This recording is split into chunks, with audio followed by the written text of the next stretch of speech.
தலைவணங்கி ஜெபம் செய்வோம். பரலோக பிதாவே, இந்த ஞாயிற்றுக்கிழமை காலை ஆராதனை வேளைக்காக உமக்கு நன்றி ஆண்டவரே. ஆண்டவரே, நீர் எங்களை உம்முடைய சொந்த ஜனமாகவும் உம்முடைய மேய்ச்சலின் ஆடுகளுமாய் நீர் எங்களை வைத்து நீரே எங்கள் நல்ல மெய்ப்பராக இருப்பதற்காக உமக்கு நன்றி. இப்போதும் இந்த ஆராதனை வேளையை உம்முடைய பிரசன்னத்தினாலே எங்கள் ஒவ்வொருவரையும் நீரே எங்களை ஆண்டு ஆசீர்வதிக்கணுமா என்று கொள்கிறோம். பாடல் வேலை, துதி ஸ்தோத்திரம், உம்முடைய திருவார்த்தை எல்லாவற்றிலையும் உம்முடைய கரம் எங்களோடு கூட இருந்து நீரே எங்களை வழிநடத்தணுமா என்று கொள்கிறோம். ஆண்டவரே, பரத்திலிருந்து உம்முடைய வார்த்தை தந்து நாங்கள் இன்னும் அதிகமாய் உமக்குள்ளே ஊண்ட கட்டப்படவும் உமக்கென்று நாங்கள் விழிப்புள்ள ஜீவியம் செய்யவும் எங்கள் ஒவ்வொருக்கு உதவி செய்யும்.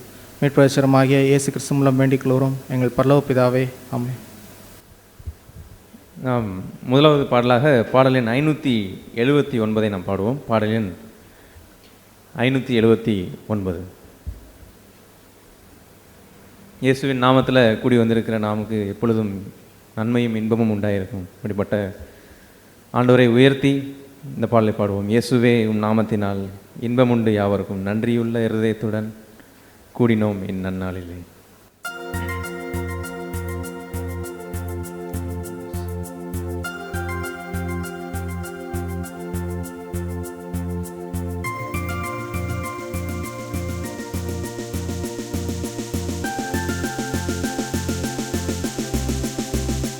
இயேசுவே, உம் நாமத்தினால் இன்பமுண்டு யாவருக்கும், நன்றியுள்ள இதயத்துடன் கூடினோம் இந்நன்னாளிலே. இயேசுவே, உம் நாமத்தினால் இன்பமுண்டு யாவருக்கும், நன்றியுள்ள இதயத்துடன் கூடினோம் இந்நன்னாளிலே. எங்கள் தேவனே, எங்கள் ராஜனே, எங்கள் தேவனே, எங்கள் ராஜனே, என்றும் உம்மையே சேவிப்போம். நன்றியுள்ள சாட்சியாக உமக்கென்றும் ஜீவிப்போம். நிலையில்லா இவ்வுலகில் நெறி தவறியடைந்தோம். என்னொளி பிரகாசித்திட நீங்கா ஜீவன் கண்டடைந்தோம். நிலையில்லா இவ்வுலகில் நெறி தவறியடைந்தோம். என்னொளி பிரகாசித்திட நீங்கா ஜீவன் கண்டடைந்தோம். எங்கள் தேவனே, எங்கள் ராஜனே, எங்கள் தேவனே, எங்கள் ராஜனே, என்றும் உம்மையே சேவிப்போம். நன்றியுள்ள சாட்சியாக உமக்கென்றும் ஜீவிப்போம். பொன்னை நாடி மண்ணை அடைந்தோம், புகழ் தேடியே மாற்றம் கொண்டோம். என்னை நோக்கி ஜெயமே பெற்றோம். இயேசுவின் தரிசனத்தால் பொன்னை நாடி மண்ணை அடைந்தோம், புகழ் தேடியே மாற்றம் கொண்டோம். என்னை நோக்கி ஜெயமே பெற்றோம். இயேசுவின் தரிசனத்தால் எங்கள் தேவனே, எங்கள் ராஜனே, எங்கள் தேவனே, எங்கள் ராஜனே, என்றும் உம்மையே சேவிப்போம். நன்றியுள்ள சாட்சியாக உமக்கென்றும் ஜீவிப்போம். நன்றியுள்ள சாட்சியாக உமக்கென்றும் ஜீவிப்போம். அல்லேலூயா. நாம் அடுத்ததாக பாடல் எண் 90 நாம் பாடுவோம். பாடல் எண் 90. நம் வாழ்வில் ஆண்டவர் செய்த எண்ணற்ற நன்மைகளை நினைத்து அவரை துதித்து நன்றியுள்ளத்தோடு இந்த பாடலை பாடுவோம். நன்றி நன்றி நன்றி என்று துதிக்கிறேன், நல்லவரே உம் நன்மைகளை நினைக்கிறேன்.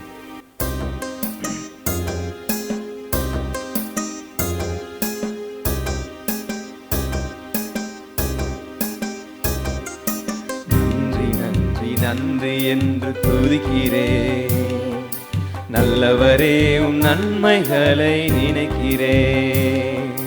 நன்றி நன்றி நன்றி என்று துதிக்கிறேன், நல்லவரே உம் நன்மைகளை நினைக்கிறேன். நன்றி ஐயா, நன்றி ஐயா, ஏசையா, நன்றி ஐயா, நன்றி ஐயா, ஏசையா. தகுதியில்லா அடிமை என்னை அணைக்கிறீர், தாங்கி தாங்கி வழி நடத்தி மகிழ்கின்றீர். தகுதியில்லா அடிமை என்னை அணைக்கிறீர், தாங்கி தாங்கி வழி நடத்தி மகிழ்கின்றீர். அதிசயங்கள் ஆயிரம் அன்பரே உம் கரங்களிலே, அதிசயங்கள் ஆயிரம் அன்பரே உம் கரங்களிலே. நன்றி நன்றி நன்றி என்று துதிக்கிறேன், நல்லவரே உம் நன்மைகளை நினைக்கிறேன். பலவீனம் நீக்கி தினம் காக்கின்றீர், பெரும் பெரும் காரியங்கள் செய்கின்றீர். பலவீனம் நீக்கி தினம் காக்கின்றீர், பெரும் பெரும் காரியங்கள் செய்கின்றீர். தீமையான அனைத்தையும் நன்மையாக மாற்றுகின்றீர், தீமையான அனைத்தையும் நன்மையாக மாற்றுகின்றீர். நன்றி நன்றி என்று துதிக்கிறேன், நல்லவரே உம் நன்மைகளை நினைக்கிறேன். நன்றி நன்றி நன்றி என்று துதிக்கிறேன், நல்லவரே உம் நன்மைகளை நினைக்கிறேன். உணவு உடை தினம் தந்து மகிழ்கின்றீர், உண்மையான நண்பர்களை தருகின்றீர். உணவு உடை தினம் தந்து உண்மையான நண்பர்களை தருகின்றீர். நன்மையான ஈவுகள் நாள்தோறும் தருபவரே, நன்மையான ஈவுகள் நாள்தோறும் தருபவரே. நன்றி நன்றி நன்றி என்று துதிக்கிறேன், நல்லவரே உம் நன்மைகளை நினைக்கிறேன். நன்றி நன்றி நன்றி என்று துதிக்கிறேன், நல்லவரே உம் நன்மைகளை நினைக்கிறேன். கதறி அழுத நேரமெல்லாம் தூக்கினீர், கருவியாக பயன்படுத்தி வருகின்றீர். கதறி அழுத நேரமெல்லாம் தூக்கினீர், கருவியாக பயன்படுத்தி வருகின்றீர். கண்மணி போல் காப்பவரே, கைவிடாமல் மேய்ப்பவரே, கண்மணி போல் காப்பவரே, கைவிடாமல் மேய்ப்பவரே. நன்றி நன்றி நன்றி என்று துதிக்கிறேன், நல்லவரே உம் நன்மைகளை நினைக்கிறேன். நன்றி நன்றி நன்றி என்று துதிக்கிறேன், நல்லவரே உம் நன்மைகளை நினைக்கிறேன். நன்றி ஐயா, நன்றி ஐயா, நன்றி ஐயா, ஏசையா, நன்றி ஐயா, நன்றி ஐயா, ஏசையா. அல்லேலூயா. நாம் கடைசியாக பாடலின் 716 நாம் பாடுவோம். பாடலின் 716. இப்படி தகுதியில்லாத நம்மையும் தேடி வந்து ரட்சித்த ஆண்டவர், நம் வாழ்வையே புதிதான மாற்றின நம்முடைய ஆண்டவருக்கு நம் வாழ்வை முற்றிலுமாய் அவருக்கு அர்ப்பணித்து வாழ்வது தான் நம்மளுடைய கடமை. அப்படிப்பட்ட ஒரு அர்ப்பணத்தின் சிந்தையோடு இந்த பாடலை பாடுவோம். ஜீவனுள்ள நாட்களெல்லாம் இயேசுவுக்காய் வாழ்வோம், இருப்பதுவோ ஒரு வாழ்வு, அதை அவருக்கு கொடுத்திடுவோம்.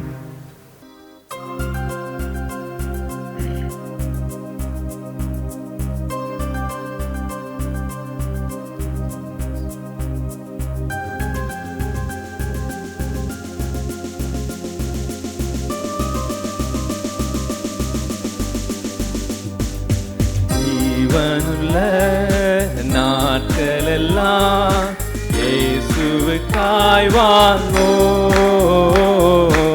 இருப்பதுவோ ஒரு வாழ்வு, அதை அவருக்கு கொடுத்திடுவோம்.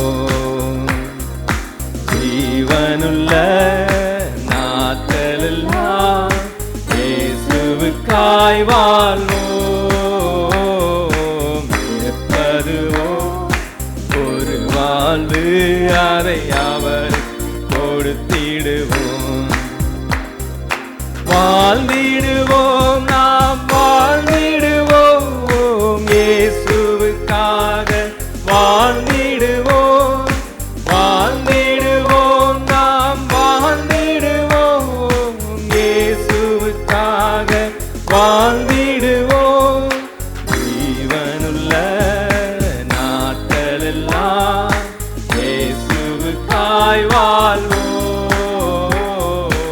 இருப்பதுவோ ஒரு வாழ்வு, அதை அவருக்கு கொடுத்திடுவோம். இயேசுவும் தனக்காய் வாழாமல் அவர் நமக்காய் தானே வாழ்ந்தாரே. இயேசுவும் தனக்காய் வாழாமல் அவர் நமக்காய் தானே வாழ்ந்தாரே. உயிரையும் கூட நமக்கு தந்தாரே. இதற்கு பதிலாய் என்ன செய்வோமே? நாமும் வாழ்ந்திடுவோம், இயேசுவுக்காய். ஜீவனுள்ள நாட்களெல்லாம் இயேசுவுக்காய் வாழ்வோம். இருப்பதுவோ ஒரு வாழ்வு, அதை அவருக்கு கொடுத்திடுவோம். ஊழியம் செய்வது பாக்கியமே, அதின் பலனோ இன்று நாம் அறியோமே. ஊழியம் செய்வது பாக்கியமே, அதின் பலனோ இன்று நாம் அறியோமே. கர்த்தர் ஓர் நாள் வந்திடுவாரே, அன்று கொண்டு வருவாரே.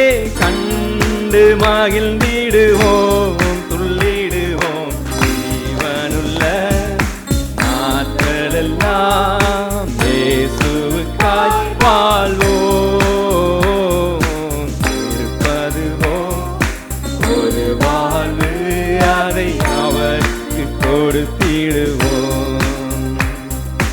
யாரோ செய்யட்டும் எனக்கென்ன, நான் நலமாயிருந்தால் அது போதும். யாரோ செய்யட்டும் எனக்கென்ன, நான் நலமாயிருந்தால் அது போதும். என்றே சுயமாய் வாழ்வதினாலே பின்னால் நீயும் வருந்திடுவாயே என்று உணர்வாயோ? இன்றே வா. ஜீவனுள்ள நாட்களெல்லாம் இயேசுவுக்காய் வாழ்வோம். இருப்பதுவோ ஒரு வாழ்வு, அதை அவருக்கு கொடுத்திடுவோம். உலகத்தையே சொந்தமாக்கினாலும் அதனாலே லாபம் ஒன்றும் இல்லையே. உலகத்தையே சொந்தமாக்கினாலும் அதனாலே லாபம் ஒன்றும் இல்லையே. இயேசுவுக்காய் நீ எதை செய்தாயோ அதுவே உனக்கு உதவிடும் என்றும் ஓயாது உழைத்திடுவோம். இயேசுவுக்காய் ஜீவனுள்ள நாட்களெல்லாம் இயேசுவுக்காய் வாழ்வோம். இருப்பதுவோ ஒரு வாழ்வு, அதை அவருக்கு கொடுத்திடுவோம். வாழ்ந்திடுவோம், நாம் வாழ்ந்திடுவோம், இயேசுவுக்காக வாழ்ந்திடுவோம். வாழ்ந்திடுவோம், நாம் வாழ்ந்திடுவோம்,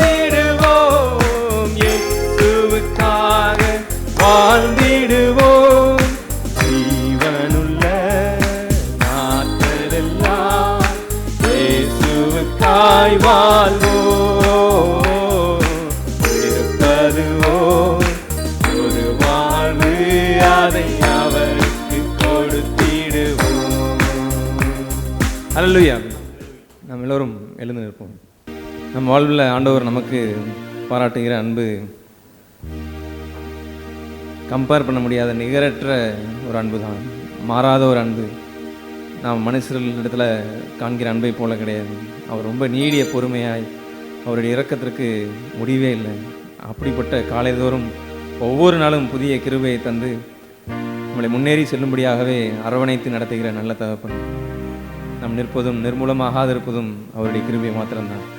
இந்த நாள் வரைக்கும் நம்மளை பாதுகாத்து நடத்தினவருடைய கிருபையையும் அவருடைய மகத்தான கரத்தையும் எண்ணி நன்றி உள்ளத்தோடு நம் வாழ்க்கையில் அவர் நடத்துகிற பாதை எல்லாமே நன்மைக்கு மாத்திரம்தான். நன்மைக்கு ஏதுவாகவே முடிக்கிற காரியங்களாக தான் ஆண்டவர் நடத்துகிற ஒவ்வொரு பாதையும் இருக்கிறது. இப்படிப்பட்ட நல்ல மேய்ப்பரை நாம் சொந்த இரட்சகராக கொண்டிருக்க, அவர் நாமத்தினால் கூடி வந்திருக்கிற நம் மத்தியில் இயேசு வாசமாக இருக்க, எல்லோரும் நன்றி உள்ளத்தோடு அலைந்து திரிந்த நம்மை தேடி வந்த நம்முடைய ஆண்டவரை இந்த நாள் வரைக்கும் நடத்துகிற அவருடைய பாதையில் எல்லாம் எண்ணி நன்றி உள்ளத்தோடு சத்தத்தை உயர்த்தி, முடிந்தவர்கள் எல்லாரும் கரங்களை உயர்த்தி ஆண்டவர் துதிகளையும் நன்றிகளையும் ஏறெடுப்போம். அப்பா ஸ்தோத்திரம். Thank you Lord Jesus. அப்பா, எங்கள் வாழ்க்கையில் நீர் நேற்றும் இன்றும் என்றும் மாறாதவராக இருக்கிறீங்க. உங்களுடைய அன்பு என்றுமே மாறாத ஒரு அன்பாகவே எங்கள் வாழ்க்கையில் இருக்கிறதே. நன்றி ஆண்டவரே. சில சமயம் எங்களுக்கே எங்களை இப்போ என்னையவே பார்க்கும் பொழுது அருவருப்பாக இருக்கிற அந்த தருணத்திலையும் அப்பா உங்களுடைய அன்பு அதை சகல பாவத்தையும் மூடுகிற அன்பாக இருக்கிறதே. அதற்காக நன்றி. உங்களுடைய ரத்தத்தினாலே எங்களை கழுவி சுத்திகரித்து நீதிமான் என்ற பங்கில் எப்பொழுதும் நிலைநிறுத்துகிற உங்களுடைய தயவிற்காக நன்றி. விசுவாசத்தினால் பிழைக்கக்கூடிய ஒரு பாக்கியத்தையும் வாழ்க்கையை எங்களுக்கு இந்த பூமியில் தந்திருக்கிறீங்களே, அதற்காக நன்றி. நன்றி துதிக்கிறோம், ஸ்தோத்திரிக்கிறோம் ஆண்டவரே. எங்கள் வாழ்க்கையில் நம்முடைய மாறாத அன்பிற்காக நன்றி. நீரே எங்களை நீதிமானாக்கின நம்முடைய கிருபைக்காக நன்றி. நன்றி துதிக்கிறோம், ஸ்தோத்திரிக்கிறோம் ஆண்டவரே. நாங்கள் மேன்மை பாராட்டத்தக்க ஒரு கிரியையினாலும் கிடையாதப்பா. உங்களுடைய கிருபையே எங்களை தாங்குகிறதே. உங்களுடைய கிருபையினால் ரட்சிக்கப்பட்டோமே, அதற்காக நன்றி. துதிக்கிறோம், ஸ்தோத்திரிக்கிறோம் ஆண்டவரே. எங்கள் மீது நீடிய பொறுமையுடன் நடத்துகிற ஒவ்வொரு பாதைக்காகவும் நன்றி. எங்கள் மீது அப்பா நம்பிக்கை குன்றாது ஒவ்வொரு நாளும் எங்கள் மீது கருணையாக இருந்து கிருபையை தந்து இரக்கத்தை தந்து அன்பை பொழிந்து ஆண்டவரை நடத்துகிற தயவிற்காக நன்றி. நன்றி துதிக்கிறோம், ஸ்தோத்திரிக்கிறோம் ஆண்டவரே. எங்கள் வாழ்க்கையில் எங்கள் குடும்பத்தில் நீர் எங்கே எப்பொழுதுமே எங்கள் சபையில் நல்லவராகவே இருந்திருக்கிறீங்களே, அதற்காக நன்றி. நன்றி ஆண்டவரே. நீர் நல்லவர் என்ற பண்பு எங்கள் வாழ்க்கையில் மாறாததாகவே இருந்திருக்கிறதே, அதற்காக நன்றி. நீர் சர்வ வல்ல தேவனாக எங்கள் வாழ்க்கையில் அற்புதங்கள் செய்கிறவராக இருக்கிறீங்களே, அதற்காக நன்றி. துதிக்கிறோம், ஸ்தோத்திரிக்கிறோம் ஆண்டவரே. கல்லான நெஞ்சையும் சதையான இருதயமாக மாற்றி அப்பா எங்களை ஆண்டவரே உமக்கு பிரியமான ஒரு வாழ்க்கையை வாழும்படியான ஒரு பாதையில பொறுமையா நடத்துறீங்களே, அதற்காக நன்றி. எங்களை அழைத்த தேவன் நீர், எங்களை முடிவு பரியந்தம் நடத்துவீங்க அப்பா. அழைத்த தேவன் நித்தியத்திற்குமே நடத்துவீங்க, அதற்காக நன்றி. துதிக்கிறோம், ஸ்தோத்திரிக்கிறோம் ஆண்டவரே. Thank you Lord Jesus for all your presence, for all your goodness in our life. Thank you Jesus. Praise you Father for all your goodness Lord. நன்றி. நன்றி ஆண்டவரே. துதிக்கிறோம், ஸ்தோத்திரிக்கிறோம் ஆண்டவரே. Thank you Jesus. Thank you. Praise you Father. ஒரு நாளும் தயை கண்டேனையா, அந்நாள் என்னை வெறுத்தேனையா. ஒரு நாளும் தயை கண்டேனையா, அந்நாள் என்னை வெறுத்தேனையா. உந்தையை பெரிதையா என் மேல், உந்தையை பெரிதையா. உந்தையை பெரிதையா என் மேல், உந்தையை பெரிதையா. அன்பே அன்பே அன்பே ஆருயிர் உறவே, ஆனந்தம் ஆனந்தமே, ஆனந்தம் ஆனந்தமே. நாம் ஒரு 3 சகோதரர்கள் 3 சகோதரிகள் சுருக்கமாக ஆண்டவர் துதிகளை ஏறெடுப்போம். மீகா 4வது அதிகாரம் 6வது வசனம் 7வது வசனம்.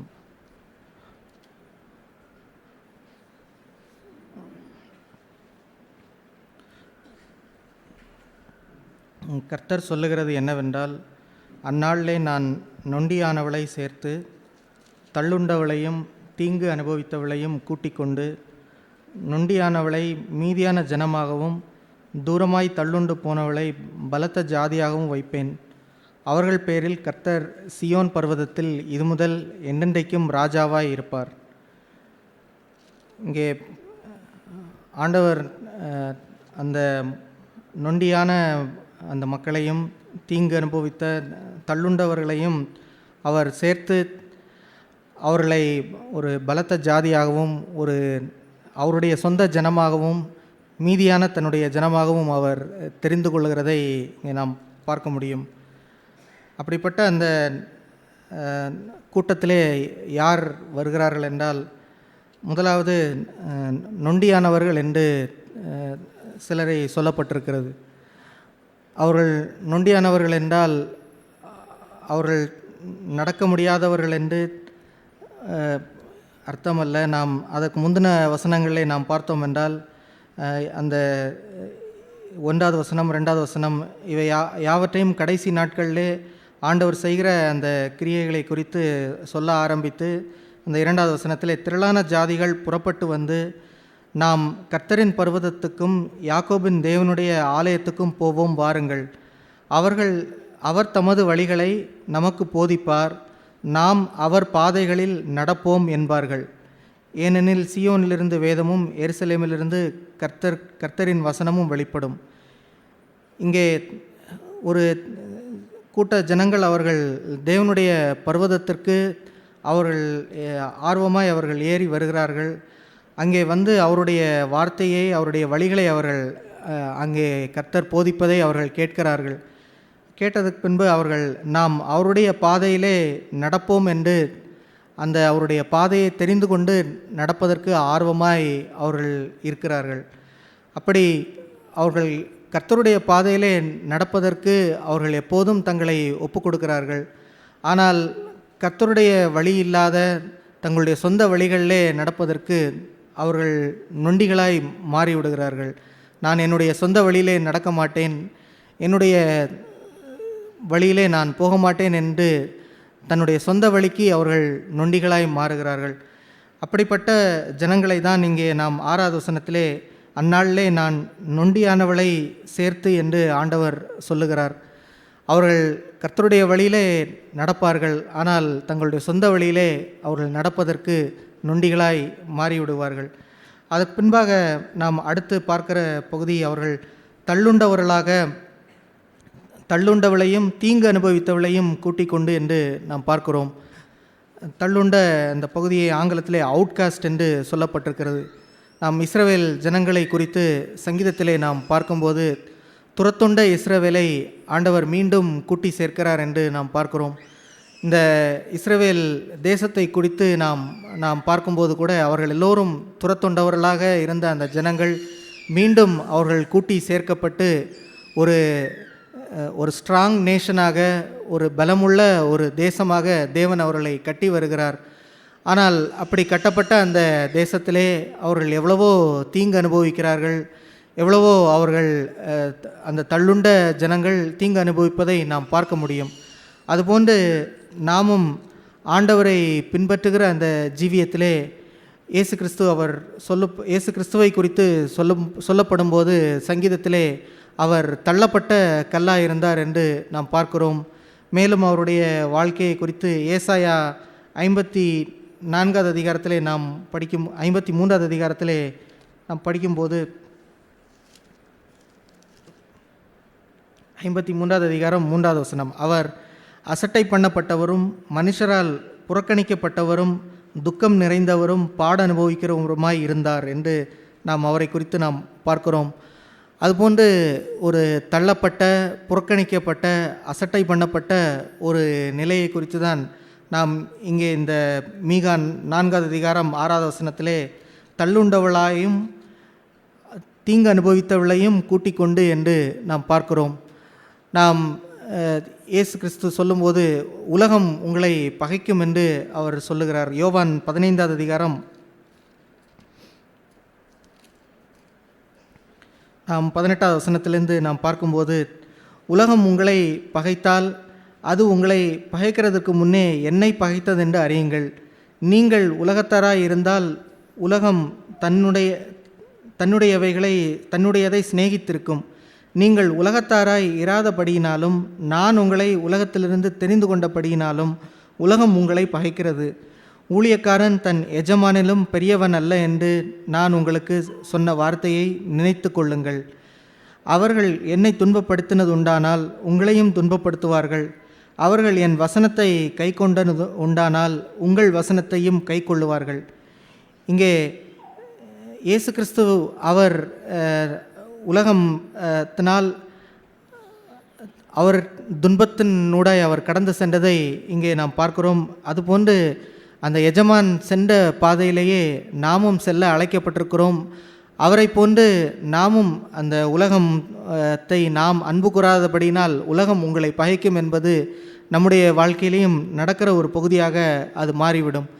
எனவே அப்படிப்பட்ட ஒரு பகுதியை தான் நாம் இந்த மீகா 4வது அதிகாரத்திலே தள்ளுண்டவர்களாக தீங்கு அனுபவிக்கிற ஒரு பகுதியாக நாம் பார்க்கிறோம். இன்னும் பவுல் அவர் கலாத்தியர் அந்த புத்தகத்திலே சொல்லும்போது கூட நான் கலாத்தியர் 6வது அதிகாரம் 14வது வசனத்திலே நானோ நம்முடைய கர்த்தராகிய இயேசு கிறிஸ்துவின் சிலுவை குறித்தே அல்லாமல் வேறொன்றையும் குறித்து மேன்மை பாராட்டாது இருப்பேனாக. அவரால் உலகம் எனக்கு சிலுவையில் அறையுண்டிருக்கிறது, நானும் உலகத்திற்கு சிலுவையில் அறையுண்டிருக்கிறேன். அவர் உலகம் எனக்கு சிலுவையில் அறையுண்டிருக்கிறது என்ற ஒரு பகுதியிலே உலகத்தை சிலுவையில் அறைந்து அவர் வாழ்ந்தபடியினால் உலகமும் அவரை சிலுவையில் அறைந்தது என்று நாம் இந்த வசனத்திலே நாம் பார்க்கிறோம். அதுபோன்று நாம் ஆண்டவரை நாம் பின்பற்றுவதற்கு நாம் வரும்போது நாம் உலகத்தை சிலுவையில் அறைந்து வாழ்கிற ஒரு வாழ்க்கைக்குள்ளாக நாம் வரும்போது உலகம் என்னை பகைத்தது என்ற அந்த ஒரு பகுதி நம்முடைய வாழ்க்கையிலையும் அது சொந்தமாய் மாறும். அப்படிப்பட்ட ஒரு இடத்திற்கு நாம் உள்ளே வரும்போது இந்த மீகா புத்தகத்திலே நாம் படிக்கிறது போன்ற அந்த ஒரு மேன்மையான ஒரு பகுதி நம்முடைய வாழ்க்கையிலையும் அந்த பாக்கியத்தை நாம் பெறுகிறவர்களாக நாம் மாறிவிடுவோம். அந்த 6வது வசனம் 7வது வசனத்திலே நொண்டியானவளை மீதியான ஜனமாகவும் அதுபோன்று கர்த்தருடைய வழியிலே நடப்பதற்கு மட்டும் தங்களை ஒப்பு கொடுத்து ஒருபோதும் தங்களுடைய சொந்த வழியிலே செல்வதற்கு நொண்டியாய் மாறினவர்கள் அவர்களை தேவன் தன்னுடைய கையிலே இருக்கிற தன்னுடைய சொந்தமான மீதியான ஜனமாக அவர் தெரிந்து கொள்ளுகிறார். தூரமாய் தள்ளுண்டு போனவளை பலத்த ஜாதியாகவும் வைப்பேன். அதுபோன்று அவுட்காஸ்டாய் உலகம் அவர்களை பகைத்தது என்று உலகத்தினால் தள்ளப்பட்ட கல் என்ற ஒரு இடத்திலே வருகிற ஒரு பகுதியை தேவன் தெரிந்து கொண்டு அதை ஒரு ஸ்ட்ராங் நேஷனாய் அவர் கட்டுவதை நாம் இங்கே பார்க்க முடியும். இப்படிப்பட்ட ஒரு பாக்கியத்தை பெறுகிற அந்த அவர்கள் பேரில் கர்த்தர் சீயோன் பர்வதத்திலே இது முதல் என்றென்றைக்கும் ராஜாவாய் இருப்பார் என்று அவரே நம்முடைய ராஜாவாய் இருந்து நம்மை அவருடைய மீதியான ஜனங்களாகவும் நம்மை அவருடைய சொந்த ஜனமாகவும் அவர் சேர்த்து கொண்டு நம்முடைய மத்தியிலே அவரே ராஜரீகம் பண்ணுகிற ஒரு பாக்கியத்தை நாம் சுதந்திரிக்கிறவர்களாக நாம் மாறிவிடுவோம். இப்படிப்பட்ட ஒரு பகுதியை நாம் எல்லோரும் சுதந்திரிக்கும்படியாகவே தேவன் நம்மை அழைக்கிறார். நாம் இந்த அதிகாரத்தின் ஆரம்பத்திலே நாம் பார்க்கும்போது ஆனாலும் கடைசி நாட்களிலே கர்த்தருடைய ஆலயமாகிய பர்வதம் என்று ஆரம்பிக்கிற அந்த பகுதியை நாம் பார்க்க முடியும். கடைசி நாட்கள் என்பதை ஆங்கிலத்திலே லேட்டர் டேஸ் என்று சொல்லப்பட்டிருக்கிறது, அதாவது பிந்தைய நாட்கள். அதுபோன்ற பிந்தைய நாட்களை குறித்து நாம் வேதத்திலே அநேக எச்சரிப்புகளை நாம் பெற்றிருக்கிறோம். ஒரு காரியத்தின் ஆரம்பத்தை காட்டிலும் அதனுடைய முடிவே மிக முக்கியம் என்று நாம் வேதத்திலே எச்சரிப்பை பெற்றிருக்கிறோம். இன்னும் கடைசி நாட்களிலே லேட்டர் டேஸ்லே அநேகர் அவர்கள் தேவ பிரியர்களாக இராமல் தற்பிரியர்களாகவும் அவர்கள் சுகபோக பிரியர்களாகவும் என்று பணப்பிரியர்களாகவும் மாறிவிடுவார்கள் என்று வேதம் எச்சரிக்கிறதை நாம் பார்த்திருக்கிறோம். அதுபோன்று நாம் இது போன்ற ஒரு எச்சரிப்பை நாம் நம்முடைய பின் நாட்களிலே நம்முடைய இன்றைய வாழ்க்கையிலே நாம் பெற்று வாழ்வதென்பது மிக முக்கியம்.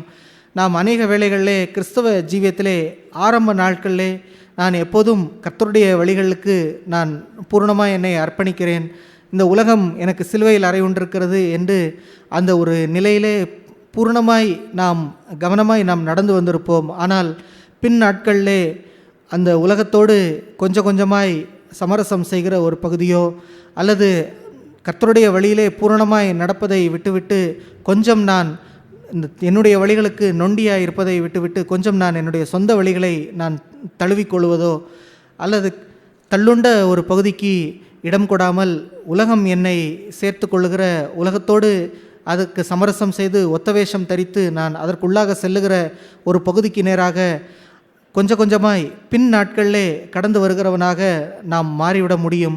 எனவே அப்படிப்பட்ட ஒரு பகுதி நம்முடைய வாழ்க்கையிலே ஒருபோதும் ஏற்பட்டு விடாமல் நாம் விழிப்புள்ளவர்களாக பின்னுடைய இந்த கடைசி நாட்களில் என்னுடைய பின் நாட்களிலே நான் மிக கவனமாக இருந்து நான் கர்த்தருடைய வழிகளில் மட்டும்தான் நடப்பேன் என்ற ஒரு பகுதியிலே நாம் நம்மை சீர்தூக்கி பார்த்து ஒருபோதும் நான் அந்த நொண்டியான பகுதியிலிருந்து நான் பின்வாங்கி விட்டேனோ என்பதை நாம் சோதித்து பார்த்து தள்ளுண்ட ஒரு இடத்தை விட்டு நான் உலகத்தோடு ஒத்துப்போகிறவனாக உலகம் எனக்கு சிலுவையில் அறையுண்டிருக்கிறது என்ற ஒரு பகுதியை விட்டுவிட்டு நான் இப்போது உலகத்தோடு உலகத்தை பிரியப்படுத்தி நான் வாழுகிறேனோ என்பதை நாம் சோதித்து பார்க்க வேண்டியது மிக முக்கியம்.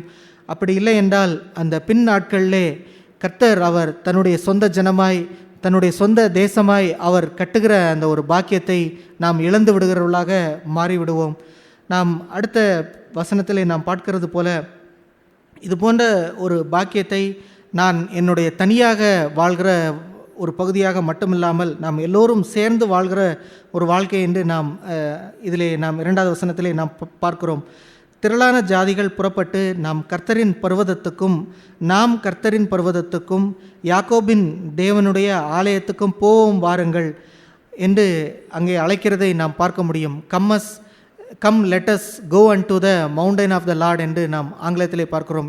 அதிலே நாம் let us go என்று நாம் எல்லோரும் சேர்ந்து அது போன்ற கர்த்தருடைய பர்வதத்திலே அவருடைய வழிகளிலே நாம் நடப்போம்.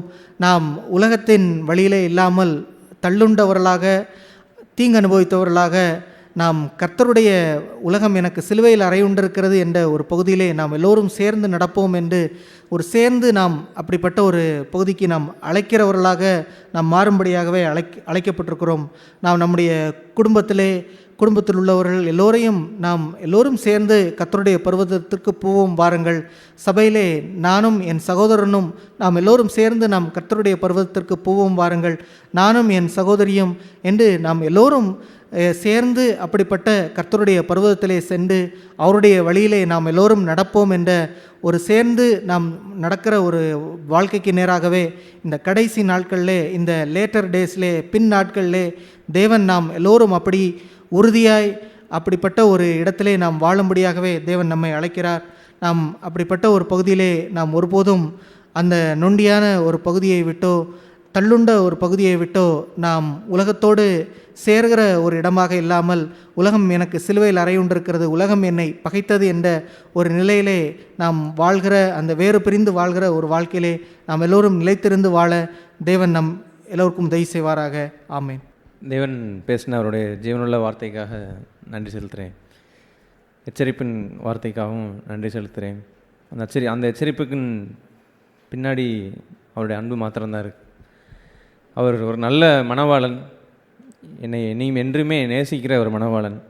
அதே சமயத்தில் பேதுரு இடத்துல நீ என்னை நேசிக்கிறாயா, என்னை அன்பு கூறுறாயா அப்படின்னு கேட்குற என்னுடைய அன்பையும் அதே இடத்துல அவர் செக் பண்ணி எதிர்பார்க்குற ஒரு இடத்துல தான் ஆண்டவர் இருக்கிறார். அதனால தான் எபேசு சபைகிட்ட பேசும்போதும் ஆதி அன்பை இழந்தீர்கள் என்று ஆண்டவர் சொல்கிறார். அப்போ எப்படிப்பட்ட ஒரு இடத்துல ஆரம்பித்தோமோ அதே கன்சிஸ்டன்சியோடு அதே ஒரு காரியத்தை அதே அன்பில் தேவனுக்கென்று இருக்கிற அந்த வைராக்கியத்திலேயே தொடர்ந்து நடக்கிறோமா என்பதை பரிசோதித்து பார்ப்பதை தேவன் விரும்புகிறார். அந்த அன்பை அவர் எதிர்பார்க்கவும் செய்கிறார். இப்படிப்பட்ட நல்ல மணவாளனை தான் நாம் சொந்த இரட்சகராக கொண்டிருக்கிறோம். என்னிடத்திலும் இன்று ஆண்டவர் எனக்கு பேசின இந்த வார்த்தைகளுக்காக நன்றி செலுத்துகிறேன். நீ கேட்ட மாதிரி அந்த ஒரு நொண்டியை போல எந்த இடத்துலையுமே என்னுடைய சொந்த சுய சித்தம் செய்கிற நான் விரும்புகிற ஒரு இடத்துல நடக்காமல் தேவன் எனக்கென்று என்ன நோக்கம் வைத்திருக்கிறாரோ இந்த உலகத்திலிருந்து செப்பரேட் பண்ணப்பட்டவனாய் வேறு பிரிக்கப்பட்டவனாய் உலகம் என்னை சிலுவையில் அறையத்தக்கவனாய் உலகம் என்னை நேசிக்காதபடி நான் தேவனுடைய சித்தத்தின்படி நடக்கிறவனாக இருக்கும் பொழுது உலகம் என்னை பகைக்க தான் செய்யும். ஏன்னா உலகத்திற்குரிய டார்கெட்டே வேறு. ஆனால் என்னுடைய ஆண்டவரை பிரியப்படுத்தி வாழ்கிற எனக்கு யார் எப்படிப்பட்டவனாய் தள்ளப்பட்டவனாய் என்னை வைத்திருந்தாலும் நான் தேவனுக்கு பிரியமாய் வாழ்வதை மாத்திரமே நோக்கமாய் கொண்டு வாழ ஆண்டவர் உதவி செய்வார் என்பதை விசுவாசிக்கிறேன். இந்த நல்ல ஒரு நொண்டியை இந்த கேட்டது போல் அந்த நொண்டியை போல் எந்த இடத்துலையுமே என் சித்தம் செய்கிறவனாக இல்லாமல் தேவ சித்தம் செய்கிற ஒருவனாக தேவன் அப்படி இருக்கும் பொழுது அவங்களுக்குள்ள பாக்கியம் என்னென்னா, தேவன் அவர்களை ராஜரீகம் செய்வார், அவர் அரசாளுவார் என்று இந்த கேட்ட சத்தியத்தின்படி அவரே முற்றிலுமாய் ஆண்டவரே ஆண்டவரே என்று நாவினால் சொல்லுகிறவனாக மாத்திரம் இல்லாமல் எல்லா சூழ்நிலையும் அவர் என்னை ஆண்டு கொள்ளுகிற நல்ல ராஜாவாக என் வாழ்க்கையில் வைத்து நடக்கும் என்பதை விசுவாசிக்கிறேன். அதை நம்பிக்கையும் அறிக்கை செய்கிறேன். ஆண்டவர் உதவி செய்வார் என்பதை நம்பிக்கை அறிக்கை செய்கிறேன். ஆமென். Praise Lord. தேவன் பேசின சகோதரன் மூலமாக தேவன் பேசின வார்த்தைகளுக்காக தேவனுக்கு நன்றி உள்ளவனாக இருக்கேன். நம்ம வாசித்த அந்த வாசனம் மீகா 4 6-7 கர்த்தர் சொல்கிறது என்னவென்றால், அந்நாளிலே நான் நொண்டியானவளை சேர்த்து தள்ளுண்டவளையும் தீங்கு அனுபவித்தவளையும் கூட்டிக் கொண்டு நொண்டியானவளையும் மீதியான ஜனமாகவும் தூரமாக தள்ளுண்டு போனவளை பலத்த ஜாதியாகவும் வைப்பேன். அவர்கள் பேரில் கர்த்தர் சீயோன் பர்வதத்திலே இது முதல் என்றென்றைக்கும் ராஜாவாக இருப்பார். அது ஒரு கர்த்தரை நம்மளை தெரிந்தெடுத்து நம்மளை பிரித்தெடுத்து நம்மளை நடத்துகிற அந்த பாதை வந்துட்டு ஒரு அற்புதமான ஒரு ஜீவனுள்ள ஒரு வாழ்க்கை. அது கர்த்தர் வந்துட்டு மனுஷங்கள்கிட்ட இடைப்படும் போதெல்லாம் நான் கடந்த வாரங்களில் கூட கொஞ்சம் யோசிச்சுக்கிட்டு இருந்தேன். சத்தியத்தை நீங்கள் தான் எனக்கு தெரிய வச்சிங்க, அது புரிய வச்சிங்க. இதுதான் சத்தியம், உலகம் மாயை, இதுதான் சத்தியம், இதெல்லாம் நடக்கணுன்றதையும் நீங்கள் தான் எனக்கு புரிய வச்சிங்க. அதில் நிலை நிற்கவும் நீங்கள் தான் எனக்கு பலத்தை கொடுத்தீங்க. அப்போ எல்லாமே நீங்கள் தான் செய்கிறீங்கன்னா உலகத்தில் எந்த மனுஷனாலும் உங்களால் தெரிந்தெடுத்திருக்க முடியும், இப்போ பாதுகாத்திருக்க முடியும். அது ஏன் நான் அப்படின்ற மாதிரியான ஒரு கேள்வி. அநேக நேரங்களில் மனுபுத்திரனை நீர் நினைவு கூறுகிறதுக்கு அவன் எம்மாத்திரம்னு ஒரு வார்த்தை இருக்குது. உண்மையிலே அதுதான் உண்மை. அவருக்கு நான் தான் வேணும், நம்ம தான் வேணுன்றதெல்லாம் இல்லை. எந்த மனுஷனையும் பிரகாசிப்பிக்கிறதான மெய்யான ஜீவன் அவர். அப்போ எனக்கு கொடுத்துருக்க இந்த பாக்கியத்தை நான் எந்த அளவுக்கு பாதுகாத்து வைக்கணும், என்கிட்ட ஒரு பெஸ்ட்டை பார்த்து நீ எனக்கு வேணும்னு அவர் சொல்லி அவர் செலக்ட் பண்ணலை. நொண்டியானவன் ஒரு இடத்துக்கு கொண்டாடுறதுக்கே அவர் அநேக தூரத்துக்கு நம்மளை நடத்தி செல்கிறது தான் உண்மை. என்னோடய சொந்த வாழ்க்கையிலே அப்படி தான் பார்த்துருக்கேன். அநேகருடைய பரிசுத்தவான்களுடைய வாழ்க்கையிலையும் அப்படி தான் பார்த்துருக்கேன். வேதத்திலே அநேக இடங்களில் பேதுருவாக இருக்கலாம், தாவீதாக இருக்கலாம், யாக்கோபா இருக்கலாம், எல்லாரையும் அவங்களுடைய சொந்த பலத்தை உடச்சி நீங்கள் தான் என்னை நடத்தணும் அப்படின்னு கொண்டு போகிறதுக்கு அநேக பாதைகளில் அவர் கொண்டு போய் தான் அவங்களுக்கு அதை புரியவே வச்சார். அந்த நொண்டின்ற ஒரு இடம் வந்துட்டு ஒரு பாக்கியமான இடம். தேவன் என்னை நடத்தணும், நான் நொண்டியாக இருக்க தான் விரும்புகிறேன்னு ஒரு மனுஷன் வந்து நிற்கிற இடம் வந்துட்டு ரொம்ப பாக்கியம். அதுக்குள்ளே கொண்டு போகிறதுக்கே கர்த்தர் அநேக தூரங்களில் அநேக வழிகளில் கொண்டு போய் நிறுத்தி அவங்க அந்த இடத்துல இடரம் போரெலாம் கூட வந்து அவர் சொல்கிற வார்த்தைகள்லாம். தாவீதுக்கு ஒரு இடத்துல சங்கீதத்தில் இப்படி ஒரு வார்த்தை இருக்குது, தாவீதுக்கு நான் பொய் சொல்ல மாட்டேன், தாவீதுட்டனும் தேவாதி தேவன் அண்ட சராசத்தையும் ஆள்றவர் இறங்கி வந்துட்டு ஒரு சாதாரண மனுஷன்ட்ட, பூமிக்கு அவர் ராஜாவாக இருந்தாலும் ஒரு சாதாரண மனுஷன்ட்ட இறங்கி நான் உன்ட்ட பொய் சொல்ல மாட்டேன், உன்ட்ட சொன்னதை நான் நிறைவேற்றுவேன்னு சொல்கிறதெல்லாம் மகா பெரிய தேவனோட அந்த காருண்யத்தை யோசிச்சு பார்க்கும்போது எவ்வளோ ஆனந்தமான ஒரு விஷயம். அந்த மாதிரி தான் இன்றைக்கி நம்மகிட்டையும் நான் சொல்கிறாரு, நீ நொண்டியானவன் ஆனால் எனக்கு நீ பாக்கியமானவனாக இருக்க, உன்னோட எதுலையுமே செயல்பட முடியாத அளவுக்கு என்கிட்ட நீ வந்திருக்க அப்படின்னு சொன்னால் அது பாக்கியமான ஒரு இடம்னு சொல்கிறதுக்காக தான் சபை மூலமாக இன்றைக்கி இந்த வார்த்தைகளை சொல்கிறாரு. அப்போ அந்த நொண்டியானவனாக இருக்கிறது அது அவ்வளோ பெரிய ஒரு விஷயம்.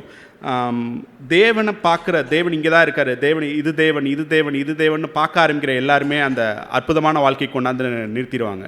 இங்கே செயல்படுறது இது தேவன் தான், இது எனக்காக தான் செயல்படுறாரு, இது எனக்கு அகெயின்ஸ்டான காரியங்கள், உலக காரியங்களில் பார்க்கும்போது இது எனக்கு அகெயின்ஸ்டாக இருக்க மாதிரி இருக்கும், ஆனால் இது என் தேவன் அங்கே செயல்படுறாருன்னு யாரெல்லாம் தேடுறாங்களோ அவங்கள இந்த இப்போ சொன்ன மாதிரி உலக காரியங்களுக்கு நொண்டியாக மாற்றி தனக்கானவர்களாக மாற்றி தேவனை வச்சுக்கிறது தான் உண்மை.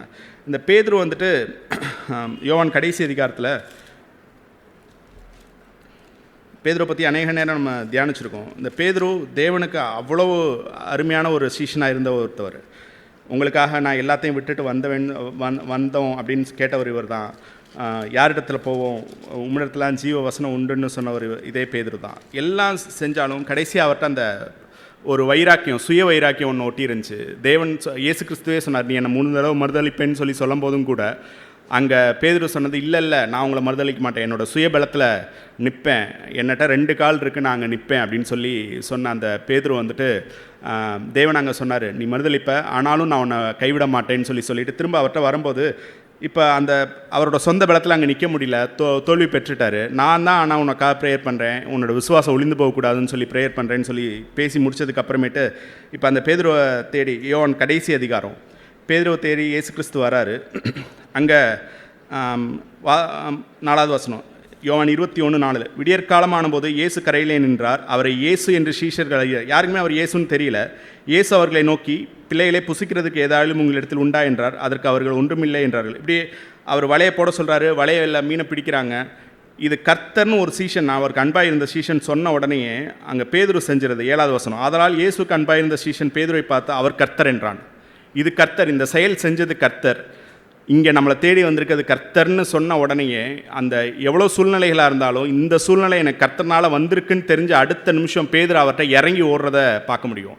கிட்டத்தட்ட ஒரு 300 மீட்டரா, அந்த நான் இங்கிலீஷ் டிரான்ஸ்லேஷனில் பார்த்தேன், அந்த கடல் வந்துட்டு ஒரு 300 மீட்டர் டிஸ்டன்ஸில் அந்த கப்பல் நிற்கிது. அந்த 300 மீட்டர் கடலுக்குள்ளே ஓடுறதுலாம் அவ்வளோ ஈஸியான விஷயம் இல்லை. அந்த கடலுக்குள்ளே குதிச்சு ஓடுறான், நான் கர்த்தரை பார்த்தே ஆகணும்னு சொல்லி ஓடுற அந்த இடம், அவனோட நிர்வாணத்தை மறைச்சிட்டு ஓடுற அந்த இடம், இது கர்த்தர் அப்படின்னு தெரிஞ்ச உடனேயே இந்த சூழ்நிலை எனக்கு வேணும், இந்த சூழ்நிலைக்குள்ளே நான் இருக்க தான் விரும்புகிறேன் அப்படின்னு சொல்லி அவர் ஓடினது. நான் நின்ன தப்பு தான், என்னோடய சுய பலத்தில் நான் நிற்பேன்னு நான் சொன்னது தப்பு தான், மன்னிச்சிருங்க, நான் இப்போ இங்கே நொண்டியானவன் நான் மாறுறேன்னு சொல்லி மாறின அந்த தருணம். அப்புறமேட்டு தான் அவர் சொல்கிறாரு, கர்த்தர் அவனுக்கு சொன்ன ஒரு விஷயம் 18வது வசனம் யோவான் 21:18 நீ யூத்தாக இருக்கும்போது இளவயதுன்னு இருக்கும்போது உன்னோட அறையை நீயே கட்டிக்கிட்ட, உனக்கு எதெல்லாம் பிரியமோ அதெல்லாம் நீ செஞ்ச, நீ முதிர் வயதானவன ஆவ, உனக்கு பிடிக்காத இடத்துக்கு உன்னை கொண்டு போய் ஒருத்தவங்க சேர்ப்பாங்க, அதனால என்ன நீ மகிமைப்படுத்துவேன்னு சொல்லி சொன்னார். நீ இப்போ இதுக்கப்புறமேட்டு நீ நொண்டியானவனா மாறுவ, உன்னோட சுய சித்தத்தை செய்ய மாட்ட, எனக்கு பிரியமான ஒரு விஷயத்தை நீ செய்வ, நீ உனக்கு பிடிக்காத விஷயத்துக்குள்ளே ஒருத்தர் நடத்திட்டு போகும்போது அதில் நீ அமைதியாக போகும்போது என்ன நீ மகிமைப்படுத்துவேன்னு சொல்லி சொன்னார். ஸோ அப்போ இதோட ஆரம்பம் எல்லாமே கர்த்தர் எங்க இந்த சூழ்நிலையில் நான் யாரை பார்க்கணுன்னா கர்த்தரை தேடணும். அது எவ்வளோ பெரிய மோசமான ஒரு சூழ்நிலையாக இருந்தாலும் நான் அங்கே கர்த்தரை தேடுறேன்னா இல்லை இது எனக்கு அகென்ஸ்டாக இந்த மனுஷங்களால் உருவாக்கப்பட்டதுன்னு நான் யோசிக்கிறேனான்றது தான் அங்கே காரியமே. அப்படிப்பட்டவனா எல்லா இடங்களையும் கர்த்தரே இன்னும் அதிகமாக தேடணும்னு நான் விரும்புகிறேன். கர்த்தர் எனக்கு உதவி செய்வார், நம்பிக்கை இருக்கிறேன். பிரைஸ் எல்லாம் கர்த்தருடைய வார்த்தைக்கு நன்றியோடு ஸ்தோத்திரிக்கிறேன். ஜீவனில் தேவனுடைய வார்த்தைக்கு நன்றி. எச்சரிப்பின் வார்த்தை தேவன் என்னோடு இடைப்பட்டார், அதற்காக நன்றி. அது மாத்திரமல்ல, தேவன் தம்முடைய இருதயத்தின் அவருடைய விருப்பத்தையும் வெளிப்படுத்தினதாக நான் விசுவாசிக்கிறேன். தீங்கு நொண்டியானவளையும் தள்ளுண்டவளையும் தீங்கு அனுபவித்தவளையும் அப்படின்னு சுயசித்தம் செய்வது எவ்வளோ கொடூரமான ஒரு காரியம் என்பதை கடந்த நாட்டில் என் வாழ்க்கையை நான் மிகவும் மிகவும் அது ஒரு கொடூரமான ஒரு பாதாளம் செல்லக்கூடிய வாழ்க்கை என்பதை நான் அறிந்து கொண்டேன். கர்த்தருடைய வழியில் நடப்பதும் அதை விட்டு விலகி உலகத்தோடு ஒத்த வேஷம் தரித்து உலகத்துக்காக வாழ்வதும் உலக மக்கள் சொல்வதை கேட்டு அதன்படி கீழ்ப்படிந்து போவது என்பது மிகவும் ஆபத்தான ஒரு காரியம் என்பதை நான் என் வாழ்க்கையை நான் கடந்த நாட்கள் அதை அறிந்து கொண்டேன். அப்போது ஆண்டவர்கிட்ட போய், ஆண்டவரே, ஒரு காலம் இது மீண்டுமா நான் உங்களுடைய வழி நான் வருவது எவ்வளோ பெரிய தூரமான காரியமாக இருக்கு, நான் எப்படி திருப்பி நான் இந்த இதில் என்னை தூக்கி எடுத்து உங்கள் வழியில் என்னை நிறுத்த நீங்கள் வல்லவர், ஆனால் என்னால் அது முடியல ஆண்டவரே அப்படின்னு சொல்லி மிகுந்த வேதனையோடு இருந்த நாட்கள் உண்டு. ஆண்டவர் அந்த வார்த்தை மீண்டும் மீண்டுமா என்னோட இடைப்பட்டார். நேற்று கூட நான் ஆண்டவர்கிட்ட ப்ரே பண்ணும்போது பயங்கரமான வீழ்ச்சியை நான் அடைஞ்சிருக்கேன், ஆனாலும் நீங்கள் என்னை தூக்கி எடுக்க வல்லவர்னு சொல்லி ஆண்டவர்கிட்ட போய் நான் என் பாவத்தில் அறிக்கை செய்து மீண்டுமா அவனுடைய சித்தம் செய்யணுமே ஆண்டவரே, இந்த வழி நடக்கணுமே என்று நான் கேட்டபோது ஆண்டவர் இதை தான் சொன்னார். ஆதியில் கொண்டிருந்த அன்பை நீ விட்டாய், நீ எந்த இடத்துலேருந்து விழுந்தாய் என்பதை அறிந்து ஆதியில் செய்த கிரியை மீண்டுமாய் செய்ய அப்படின்னு சொன்னார். அந்த அன்பு எவ்வளோ வெளிரங்கமான காரியங்கள் வைத்து அல்ல, தீவெட்டி வெளியே எரிஞ்சாலும் உள்ள அந்தரங்க வாழ்க்கையை தேவன் பார்க்கிறார். அன்பில் மிகவும் தாழ்ச்சி அடைஞ்சிருக்கேன்றதை ஆண்டு உணர்த்தினார்.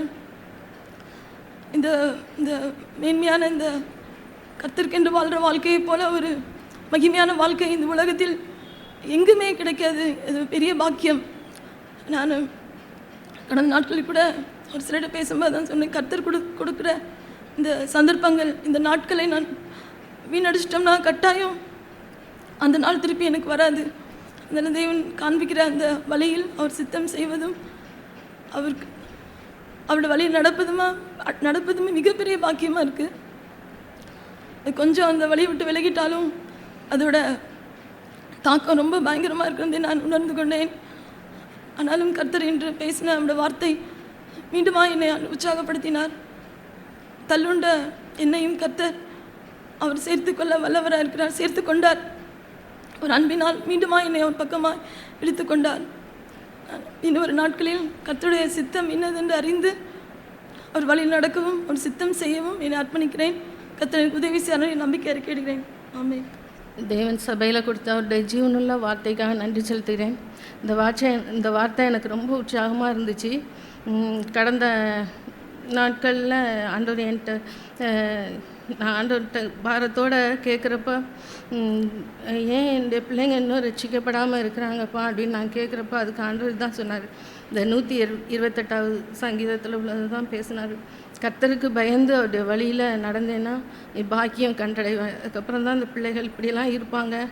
சியோனிலிருந்து ஆண்டவர் உன்னை ஆசீர்வதிப்பார், எருசலேமின் வாழ்வை காண்பாய். இந்த வார்த்தை எனக்கு ரொம்ப உற்சாகமாக இருந்துச்சு. ஆமாம் ஆண்டவரே, நான் இன்னும் அதிகமாக நான் பயந்து உங்களுடைய வழியில் நடக்கணும். என்னுடைய விருப்பத்தின்படி நான் ஒரு நாளும் நடந்துடக்கூடாது. முந்தைய ஆரம்பத்திலலாம் ஆண்டவர் என்னைய தனித்து விடப்பட்ட நாட்கள் உண்டு, தள்ளப்பட்டவளை போல். அப்போ ஆண்டவரும் நானும் தான் இருப்பேன். எப்போதும் அவருடைய பாதம் தான் எனக்கு சந்தோஷமாக இருக்கும். இன்றைக்கி ஆண்டவர் என் கூட என்ன பேச போகிறாருன்னு அப்படியே நான் இந்த நடந்து போகிற அந்த சூழ்நிலைக்கு ஏற்ற வார்த்தையே ஆண்டவர் என்கிட்ட பேசுகிறப்போ அவ்வளோ சந்தோஷமாக இருக்கும். ஆண்டவர் என் கூட இருக்கிறாரு, அவர் விலகலை. சூழ்நிலை எப்படி இருந்தால் என்ன அப்படின்னு தான் அதை கொஞ்சம் தைரியமாக நான் கடந்து சென்றிருக்கேன். அதே போல் சபைக்கும் வரும்போதும் அவர் அதே வார்த்தையை ஆண்டவர் என் கூட பேசுவார். அது ரொம்ப உற்சாகமாக இருக்கும். ஆண்டவர் ஒரே ஆவியானவர் அவர் எப்படி உறுதிப்படுத்துகிறாரு, என்கிட்ட பேசுனது ஆண்டவர் தாங்கிறத அதிகமாக என்கிட்ட ஒவ்வொரு நாளும் உறுதிப்படுத்தி அப்போ ரொம்ப ஆசையாக வருவேன். இன்றைக்கி ஆண்டவர் என் கூட என்ன பேச போகிறாரு அப்படின்னு சொல்லிட்டு அவ்வளவா ஆண்டவர் என்னை நேசித்து தனிப்பட்ட அவருடைய சமூகத்திலையும் சபைக்கு வரும்போதும் சியோனிலிருந்து அவருடைய வார்த்தையை அனுப்பி போதித்து நாள் வரைக்கும் ஆண்டவர் நிலை நிற்க செய்திருக்கிறார். நான் இன்னும் வர நாட்களிலும் நான் அதை தான் விரும்புகிறேன். ஒரு நாளும் நான் என்னுடைய சுயசுத்தம் செஞ்சிடக்கூடாது. இந்த மீதியான ஜனத்தில் நானும் ஒருவளாக இருக்கணும். நான் எப்போதும் உங்களுக்குள்ளே நான் மறைந்து இருக்க தான் விரும்புகிறேன். ஆண்டவரே, கிறிஸ்துவுக்குள் மறைந்து என் ஜீவன் வெளிப்படணும். ஒரு நாள் நான் என்னை வெளியே காட்டிக்கிடக்கூடாது. மோடு அந்த இசைந்து வாழ்கிற வாழ்க்கையில் தான் நான் வளரணும். அதுதான் வாஞ்சிக்கிறேன். இன்னும் ஆண்டவரே, எனக்குள்ளே எவ்வளோவா இன்னும் நான் சுயம் வந்துடுது. அப்பப்போ இதெல்லாம் இருக்கக்கூடாது, இதெல்லாம் என்னை முற்றிலுமாய் மாற்றுங்க தான் ஒவ்வொரு நாளும் சமூகத்தில் என்னை கழுவிக்கொண்டு நான் வாழ்கிறேன். அந்த பயம் எனக்கு ஒவ்வொரு நாளும் அது இருந்தாலே, தீமையை வெறுப்பது தான் கர்த்தருக்கு பயப்படுகிற பயம். அந்த பயம் இருந்தாலே ஆண்டவர் என்னை ஆசீர்வதிக்க, என்னை மாத்திரம் இல்லை என் குடும்பத்தையும் நான் செல்கிற இடத்துலையும் ஆண்டவர் ஆசீர்வதிக்க அவர் வல்லவராக இருக்கிறார். நான் இப்படிப்பட்ட வாழ்க்கையை தான் நான் வாஞ்சிக்கிறேன். என்னுடைய சுய சித்தத்துக்கு நான் நொண்டியானவளாய், நான் பலனற்றவளாய் நான் மாறணும். ஒரு நாள் என் சுயம் மேலோங்கிடக்கூடாது. சிலுவையில் அறையப்பட்ட அந்த வாழ்க்கையை நான் வாழ வாஞ்சிக்கிறேன். அப்படியாக இருக்கும்போது ஆண்டவர் என்னை ஒரு நாள் அவர் விடமாட்டார். கடைசி வரை அவர் நிலை நிற்க செய்து குடும்பத்தையும் அவர் வழிநடத்த வல்லவராக இருக்கிறார். இதுவரைக்கும் ஆச்சரியமாக அதிசயமாக நடத்தி வந்த தேவன் அவர் உண்மையுள்ளவர். அவர் பேசுகிற தேவனாக இருக்கிறார். இன்னும் என்னிடத்தில் தான் இன்னும் குறை உண்டு நான் பார்க்குறேன். இன்னும் ஆண்டவர்கிட்ட கழுவி அவருடைய சமூகத்தில் உங்களுக்கு பயப்படுகிற பயத்தை எனக்கு அதிகமாக தாங்கன்னு தான் நான் ஆண்டவர்கிட்ட கேட்குறேன். அது மாத்திரம் இருந்தாலே நான் கண்டிப்பாக முடிவு பறிந்து நான் நிலை நிற்க முடியும். மற்றவங்களுக்கும் நான் ஆசீர்வாதமாக இருக்க முடியும். என்னை ஒரு பொருட்டாக நான் எண்ணக்கூடாது. அதை தான் நான் வாஞ்சிக்கிறேன். ஏன் தொடர்ந்து என்னை நடத்துறதுக்கு என் தேவன் வல்லவராக இருக்கிறார். நம் மீகாவில் வாசித்த அந்த பகுதியானது இந்த லேம் என்று சொல்வது இந்த 6ஆம் வசனம் 4ஆம் அதிகாரம் 6ஆம் வசனத்திலே அந்நாளிலே என்று சொல்வது என்னவென்று சொன்னால் த லேட்டர் ஸ்டேஜ், த லேட்டர் டேஸ் என்று அர்த்தம். அந்த 1ஆம் வசனத்திலே வாசித்த அந்த கடைசி அந்த நாட்களிலே, தட் மீன்ஸ் இந்த லாஸ்ட் டேஸ், கடைசி நாட்களில் வரும்பொழுது ஒரு குறிப்பிட்ட ஒரு எல்கையை அவர்கள் அடைகிறார்கள் என்பதுதான். அது என்ன என்று சொன்னால் தே பிகேம் லேம். நொண்டி நொண்டி நடப்பது என்பது வேறு, லேம் என்று சொன்னால் நொண்டியாகவே இருப்பது என்பது வேறு. அங்கே ஒரு நொண்டி இருக்கிறான் என்று சொன்னால் நொண்டி நொண்டி நடப்பவன் அல்ல. He is totally a lame. அவன் முழுமையாக அவன் நொண்டியாகவே அவன் வாழ்கிறான் என்பதுதான்.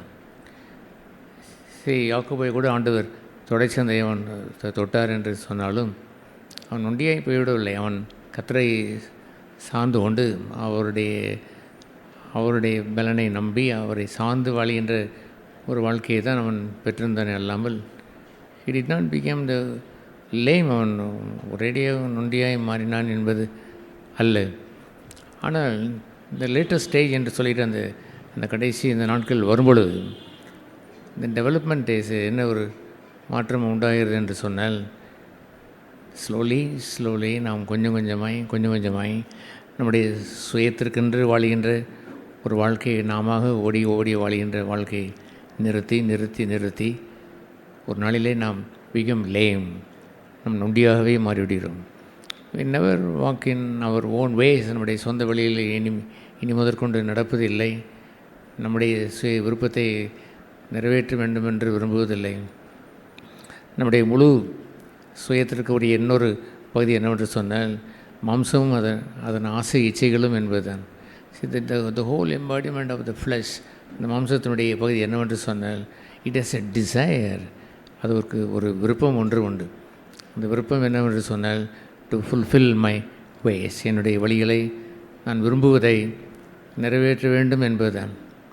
ஆண்டவர் இயேசு இந்த பூமிக்கு வரும்பொழுது அவர் எப்படி வந்தார்? அவைகளை ரட்சிக்க கிறிஸ்து இயேசு உலகத்திற்கு வந்தார். That's right. அவர் வந்தாரா? எஸ். அவர் நம்மை ரட்சிப்பதற்காக நம்மை தேடி வந்தவர். That's wonderful thing. அதை விட மேலாய் அவர் அதோடு நின்று விடவில்லை. நம்ம ரட்சித்து விட்டு சும்மா போவதற்காக வரவில்லை. தன்னை போல் மாற்ற வேண்டும் என்பதற்காகவே ஒரு செயலை அவர் செய்தார். அதைத்தான் அவர் ஃபாலோ மீ, என்னை பின்பற்றுங்கள் என்று கட்டளையிட்டார். அவரை பின்பற்றி அவரை போலவே நாம் மாறுவதற்காகவே வந்தார். எதற்காக வந்தார்? நம்ம யோவான்லேயே அதை வாசிக்கிறோமே. யோவான் 7ஆம் அதிகாரத்தில் வாசிக்கும் பொழுது அவர் என்னவென்று சொல்லுவார்? நான் வானத்திலிருந்து இறங்கி வந்தேன் என்று அவர் சொல்லும் பொழுது என் சித்தம் அல்ல, பிதாவின் சித்தம் செய்வதற்கே வானத்திலிருந்து இறங்கி வந்தேன். he saw the whole world, முழு உலகத்தையும் எப்படி அவர் பார்த்தார் என்று சொன்னால், மேலே இருந்து அவர் பார்க்கும் பொழுது ஃபுல் ஆஃப் செல்ஃப் டிசையர், சுய விருப்பம், அந்த சுய வழி, என்னுடைய விருப்பத்தை நிறைவேற்றுகின்ற ஒரு ஆர்வம், இதே மனதில் வைத்து கொண்டிருந்த அந்த கெடான இந்த உலகத்திற்குள் he entered in, உள்ளே நுழைந்தார். he is the only one, ஒரே ஒரு நபராய் அவர் வந்தார் என்பதுதான் கிட்டத்தட்ட அதனுடைய பொருள். பழைய ஏற்பாட்டில் வாழ்ந்த பரிசுத்தவான்கள் அனைவரும் தேவனுக்கு பயந்தார் என்று சொல்கின்ற மேன்மையான பகுதியை வைத்திருந்தாலும் இந்த இம்பார்ட்டன்ட் திங் இஸ், முக்கியமான ஒரு பகுதியை இயேசு செய்து முடிக்க வேண்டும் என்று வந்தார். அது என்ன முக்கியமான பகுதி? அவனவன் தன் வழியிலே அவன் போய் கெட்டுப்போயிருக்கிற அவனுடைய வழியை விட்டு திரும்பி they must turn to the way of God, தேவனுடைய வழிக்கு அவன் திரும்பி வர வேண்டும். stop walking in his own way, தன் சொந்த வழியிலே நடப்பதை அவன் நிறுத்த வேண்டும் என்பதற்காகவே he came down, அவர் வானத்திலிருந்து அவர் இறங்கி வந்து அவர் சொன்ன மேன்மையான அந்த வார்த்தை என்ன? பிதாவே, தேவனே, நீ விரும்பியிருந்தால் எதை வேண்டுமானாலும் கொடுப்பேன், ஆனால் நீ விரும்புவதோ இந்த சரீரத்தை கொடுத்திருக்கிறேன். இந்த சரீரத்தை, என்ன சரீரம் அது? சுய சித்தமே செய்ய விரும்புகின்ற ஒரு சரீரத்தை, இந்த பூமியில் வாழ்கின்ற பாவ மக்களுடைய பாவத்தை சுமந்தேன் என்பதை விட அவர்களுடைய அந்த சுய சித்தம் நிறைவேற்றுகிற அந்த விருப்பம் இருக்கிறதே, அந்த சரீரத்தை எனக்கு தந்துவிட்டீர். இதோ இதை நான் பலியாய் கொண்டு வந்து தருகிறேன். இது ஒன்று தான் நமக்கு விருப்பம், பலி அல்ல, காணிக்கை அல்ல, அல்லது எதை நீர் விரும்பவில்லை. விரும்புவதெல்லாம் திஸ் இஸ் த டிசையர், இந்த விருப்பத்தை தான் வைத்திருக்கிறேன். இதோ உம்முடைய விருப்பம் செய்து வருகிறேன். த வில் ஆஃப் காட் என்று சொல்லும் பொழுது த டிசையர் ஆஃப் காட், தேவனுடைய விருப்பத்தை நடக்கின்ற ஒரு வாழ்க்கை. ஆகவே த கிரேட்டஸ்ட் சேலஞ்ச், ஒரு பெரிய ஒரு சவால் நமக்கு என்னவென்று சொன்னால், மை மாஸ்டர், என்னுடைய குருவான இந்த பூமிக்கு வரும்பொழுது என் சித்தம் அல்ல, சித்தம் செய்ய வருகிறேன் என்று இஸ் லைக் அ ஹீரோ, ஒரு ஹீரோவை போல் அவர் ரட்சக பெருமானாய் அல்லது மாபெரும் அவர் ஜெயம் கொண்ட கொள்கிறவராய் அவர் வந்து செய்த யுத்தமெல்லாம் நாட் மை டிசையர், என்னுடைய விருப்பத்தை அல்ல என்பதுதான். அதை நிறைவேற்றுவதற்காகவே இந்த பூமியில் வந்தார். யூ தேட் என்னுடைய பாவங்களை மன்னிக்க வந்தார் என்பது மாத்திரம் என்பதை எடுத்துக்கொண்டு மன்னிக்கப்பட்டவர்கள் அநேகர் இந்த பாதையை அவர் செய்து முடித்த பகுதியை அறியாதபடினாலே, அவர் எதை செய்து முடித்தவரோ அதை தான் வாழ வேண்டும் என்று அவன் எண்ணாதபடினாலே, he live in his desire, அவனுடைய விருப்பத்தில் தான் வாழ்ந்து கொண்டிருக்கிறான். his desire, அவன் ஒரு கிறிஸ்தவனாக இருந்து கொண்டே he has his own desire, ஒரு நல்ல டிசையரை கூட நான் ஊழியம் செய்ய வேண்டும், அப்படி இருக்க வேண்டும், இப்படி நான் ஊழியத்தில் நான் பேர் புகழை வாங்க வேண்டும் என்றெல்லாம் இருக்கக்கூடிய நல்ல விருப்பத்தை போல் வைத்து கொண்டு அவன் அங்கே பொல்லாங்கான் நம்மை சிறைப்படுத்த விரும்புவதெல்லாம் டிசையர், தன்னுடைய சொந்த விருப்பத்தை அவர் நிறைவேற்ற வேண்டும் என்ற இடத்தை எப்படியாயிலும் கொண்டு வந்து அவன் வைத்து விடுகிறான். டூயிங் குட், நல்லதை செய்வதற்காகவே, நன்மை செய்வதற்காகவே என்று அந்த லேபிளை அவன் ஒட்டி வைத்து கொண்டு, ஊழியம் செய்வதற்காகவே என்ற லேபிளை ஒட்டி வைத்து கொண்டு, நம்முடைய நாமத்தினாலே நாங்கள் பிசாசுகளை துரத்தினோம், நாங்கள் சுகமாக்கினோம், நாங்கள் தீர்க்க தரிசனங்கள் உரைத்தோம் என்று சொல்வதெல்லாம் த குட் திங், நன்மையானவர்களை செய்ததை போல் செய்தாலும் காட் saw their heart, அவருடைய இருதயத்தை கண்டார். இவன் ஊழியம் என்ற பகுதியை வைத்து கொண்டு he want to do his desire. ஆகவே அவர் சொன்னார், பிதாவின் சித்தம் செய்யாதவர்களை ஒரு இடத்தில் வைத்திருக்கிறார். என்னவென்று சொன்னால் அக்கிரம செய்யக்காரன் என்று ஒரு இடம் வைத்திருக்கிறார். விபச்சாரக்காரன், கொலைகாரன், தீங்கு செய்கிறவன் என்று இருக்கக்கூடிய அக்கிரமம் செய்கிற ஒரு கூட்டம் ஒன்று உண்டு. கிட்டத்தட்ட அதற்கு ஈக்குவலாக இன்னொரு கூட்டத்தை எப்படி வைத்திருந்தார், பிதாவின் சித்தம் செய்யாதவர்களே, என் விருப்பம் செய்ய விரும்பாதவர்களே, நீங்கள் ஊழியம் என்ற பெயரிலே லேபிள் வைத்து கொண்டு நல்லது செய்கிறோம் என்று எண்ணிக்கொண்டு உங்கள் விருப்பத்தை நிறைவேற்ற துடிக்கிறவர்களே, நீ விசாரித்தாயா, என்னை இடத்துல வந்து நீ கெத்செமனியில் நான் ஜெபித்ததை அறிந்திருக்கிறாயே, என் சித்தமல்ல என்று விசாரித்து நீ செய்தாயா? ஒன்றும் நீ என்னை கேட்டு செய்யாமல் நான் நல்லது செய்து விட்டேன் என்று சொல்லுகின்ற ஒரு விருப்பத்தை உன் உள்ளத்தில் வைத்து கொண்டு அதை ஊழியம் என்ற பெயரில் செய்து அவர்களை பார்த்து புறம்பாக்கி தள்ளி வைத்து விட்டார். என்னவென்று அவர் கண்டார், அக்கிரம செய்யக்காரர்கள், பிதாவின் சித்தம் செய்யாதவர்கள். அப்படி அர்த்தம் என்ன? they desired it. அவர்கள் அந்த தீர்க்க தரிசன ஊழியத்தை விரும்பினார்கள், அவர்கள் அந்த சோமளிக்கும் ஊழியத்தை அவர்கள் விரும்பினார்கள், அற்புதங்கள் செய்யும் ஊழியத்தை விரும்பினார்கள். இந்த நேம் ஆஃப் காட், உம்முடைய நாமத்தினாலே என்று அவர்கள் வைத்து அதை மூட பார்த்தார்கள். இது ரிவீல் தான், அதை கிழித்தெறிந்து விட்டு your desire there, you have in own desire doing this, இதை செய்வதற்கென்று உன்னுடைய விருப்பம் வைத்திருந்திருக்கிறாயே.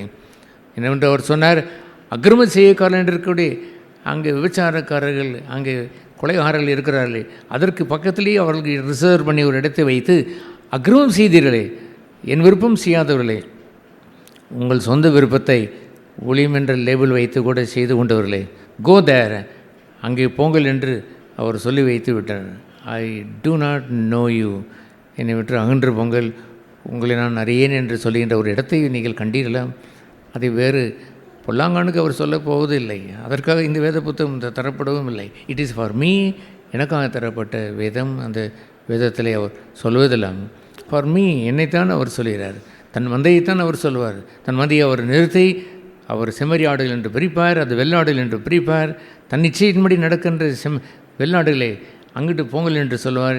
என்னுடைய சொந்த ஜனங்கள் என்று செம்மறி ஆடுகளை அவர் தனக்கென்று அவர் எடுத்துக்கொள்வார். ஹி வில் டூ தேட், அதை செய்வார். We should have that fear, அந்த பயத்தை எல்லாம். லோகம் ஆந்தர்களுக்கு அல்ல, அதோ குடிக்கிறான், அதோ வெறிக்கிறான் என்று சொல்லுகின்றதெல்லாம் லோகம் ஆந்தர்களுக்கு நீ சொல்லிவிட்டு போவதற்கா? யூ டூ யுவர் டிசையர், உங்களுடைய விருப்பத்தை செய்கிறீர்கள் என்பதுதான். ஏசு இந்த பூமியில் அவர் ஜம்ப் பண்ணின பொழுது, இட்ஸ் எ டர்ட்டி பிளேஸ், ரொம்ப கேவலமான அழுக்கான ஒரு குளத்தில் விழுந்ததை போல் தான் அவர் விழுந்தார். அந்த அழுக்கான குளத்திலே அவர் அழுக்காயை போய்விடாமல் அழுக்கை மாசையெல்லாம் அகற்றினார். சுய விருப்பம் நிறைந்த அந்த குளத்திலே அவர் விழுந்து, இதற்காகவே நான் பூமிக்கு வந்தேன், சுயசித்தம் அல்ல, என் விருப்பம் அல்ல, என் சித்தம் அல்ல என்று நுழைந்தாரே பாருங்கள்.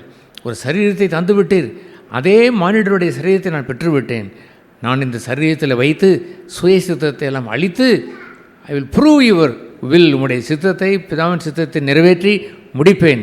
ஐ will make a way for the people, ஜனங்களுக்கு ஒரு வழியை உண்டு பண்ணி, ஃபாலோ மீ, என்னை பின்பற்றுங்கள். ஐ டேக் மை கிராஸ், என்னுடைய சிலுவை நான் எடுத்து வருகிறேன். நீங்களும் அது போலவே டினை யுவர் செல்ஃப், உங்களுடைய சொந்த சித்தத்தை வெறுத்து என்னை பின்பற்றி வாருங்கள் என்று சொல்லுகின்ற ஒரு பாதையை காட்டினாரே, ஜீவ பாதை. That is a beautiful Christian life. அதுபோன்று கிறிஸ்தவ வாழ்க்கை வாழாமல் நான் ரட்சிக்கப்பட்டேன் என்று மாத்திரமே சொல்லிக்கொண்டு they walk in their own ways. நான் ஊழியம் கூட செய்கிறேன் என்று சொல்லிக்கொண்டு சுகமளிக்கிறேன் என்று சொல்லிக்கொண்டு சுகமும் அளித்தார்கள், அற்புதங்களும் செய்தால் எல்லாம் நடக்கிறதை போல் தோன்றினாலுமே கூட அக்கிரம செய்யக்காரர்கள் பிதாவின் சித்தம் செய்யாது என்று ஒதுக்கி வைத்து விட்டாரே பாருங்கள். அச்சம் வேண்டாமா? நமக்குள் பயம் இருக்க வேண்டாமா? அன்றாட உங்களுடைய ஜீவியத்திலே நீங்கள் தேவனை நெருங்கி போவதெல்லாம் இந்த பாவலை மன்னியும் அந்த பாவலை மன்னியும் என்பதற்காக இல்லை. மன்னிப்பார், 70 முறை கூட அவர் மன்னித்து கொண்டே இருப்பார். ஆனால் தன்னை போல் மாற வேண்டுமென்று விரும்புகிற ஒரு மனுஷனை பார்த்தோ, அவர் அதை வேண்டுமென்று விரும்பி வருகின்ற ஒரு மனுஷனை பார்த்தோ, யுவர் வில் தேர், நம்முடைய சித்தம் இருக்கிறது. ஆண்டவரே, நான் எப்படி அறிவேன்? I will go and pray again. மறுபடியும் நான் ஜெபம் செய்கிறேன்.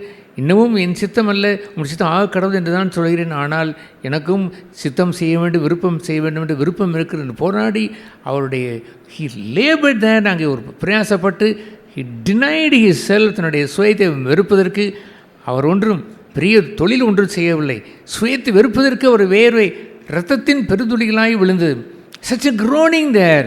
அதை வெறுக்க வேண்டும் என்ற ஆர்வம், தீராத ஆர்வத்தோடும் அந்த வேட்கையோடும் அவர் சென்று, if I do you my will, என் சித்தம் செய்தால் ஐ வில் டை, செத்து போவேன், ஆவிக்குரிய மரணம் எனக்கு சம்பவித்து விடும். I want to live in God, தேவனிடத்தில் பிழைத்து வாழ விரும்புகிறேன். If I do your will I will live, நான் வாழுவேன். இல்லை என்றால் சாவேன். என் சுய சித்தத்தில் நான் மறிக்க நான் விரும்பவில்லை. கோடி கோடி மக்கள் மரித்து கொண்டிருக்கிற இந்த ஜனங்களுக்கு நான் முன்மாதிரியாக வாழ வேண்டிய நான் என் சுய சித்தம் செய்யலாமா? என் சுய விருப்பத்தை ஏதாவது ஒரு ரூபத்தில் நான் செய்து வைத்துவிட்டு நான் வாழலாமா என்று அவன் கேட்பான். Everyday he will two than, everyday அவன் செய்வான். ஆண்டவர் தன்னுடைய பின்னால் வந்து கொண்டிருந்த அந்த மக்களை பார்த்து, ஒவ்வொரு நாளும் உங்களுடைய பாவத்திற்காக அழுங்கள் என்று அவர் சொல்லவே இல்லை. நீங்கள் ஏற்கனவே மன்னிக்கப்பட்ட பாவங்கள் திரும்பி அவர் நினைக்கவே மாட்டார். அது மேற்குக்கும் கிழக்குக்கும் எவ்வளோ தூரமும் அதை விலைக்கு வைத்து விட்டார். மீண்டும் அதை யோசிக்க கூட மாட்டார். நம்மை மன்னித்து அந்த புதிய உடன்படிக்க வேண்டிய ரத்தத்தை குறித்து எண்ணில் இருக்கிறது. அவர் நமக்கு அக்கிரமத்தை மீண்டும் நினைக்க மாட்டார், மீண்டும் அவர் யோசிக்க மாட்டார். இட் இஸ் டிபார்ட்டட், அது போய்விட்டது. இப்பொழுது இருக்கக்கூடிய மிகப்பெரிய பாவம் என்பதெல்லாம் மை டிசையர், என்னுடைய விருப்பம் என்பதுதான். ஆகவே அதை செய்வதற்கு என்ன செய்ய வேண்டும்? எவ்ரி டே ஒரு மனுஷன் தன்னைத்தானே வெறுத்து, தன்னுடைய விருப்பத்தை வெறுத்து, தன் சுயத்தை அவன் மறுத்து, தன்னுடைய சிலுவை அனுதினமும் எவ்ரிடே. இன்று வேதம் வாசித்தீர்களா என்று அநேகம் சில அந்த நாட்களிலே சபையிலே போட்டிருந்திருப்பார்கள். நெசராய்டு அதை யார் மறுப்பது? ஒரு கிறிஸ்தவன் என்றால் வேதம் வசிக்கத்தானே வேண்டும். சாப்பிடாமல் வருவான். நீ யாராவது ஒரு ரோட்டில் வரைகிற உங்களுடைய ஃப்ரெண்ட்ஸை பார்த்து ஒரு 11 மணிக்கு 12 மணிக்கு போது காலையில் நின்று சாப்பிட்டா என்று கேட்டால், என்னப்பா கேள்வி கேட்கிறாய், சாப்பிடாமல் எப்படி வர முடியும் என்று கேட்க மாட்டானாம். அல்லது நல்ல சுவாசம் இருக்கிறதாப்பா தொட்டு பாரு என்று கேட்டால், இது என்ன ரொம்ப இருக்கிறது, ஆட்டோமேட்டிக்காக சுவாசம் செய்து கொண்டு தானே இருப்பேன், அதுபோல் ஜெபம் செய்தா என்று கேட்க வேண்டும். ஒரு கிறிஸ்துவனை பார்த்து அதுபோன்ற ஒரு கேள்வியை கேட்பது, அதற்கு பிறகுதான் அவன் ஒழுக்கப்பட்டதை போல் ஒழுக்கப்படுவதெல்லாம் கேவலம் இல்லை. ஒரு கேவலமான ஒரு கிறிஸ்தவ வாழ்க்கை இல்லை. வேதம் வாசிக்காமல் ஜெபம் செய்யாமல் கிறிஸ்தவ வாழ்க்கை ஒன்று உண்டோ? சாப்பிடாமல் சுவாசிக்காமல் என்று வாழ்க்கை என்று உண்டோ? அது அல்ல. இட் இஸ் அண்டர்ஸ்டூட், அது விளங்கப்பட்டு விட்டது. It has to be done.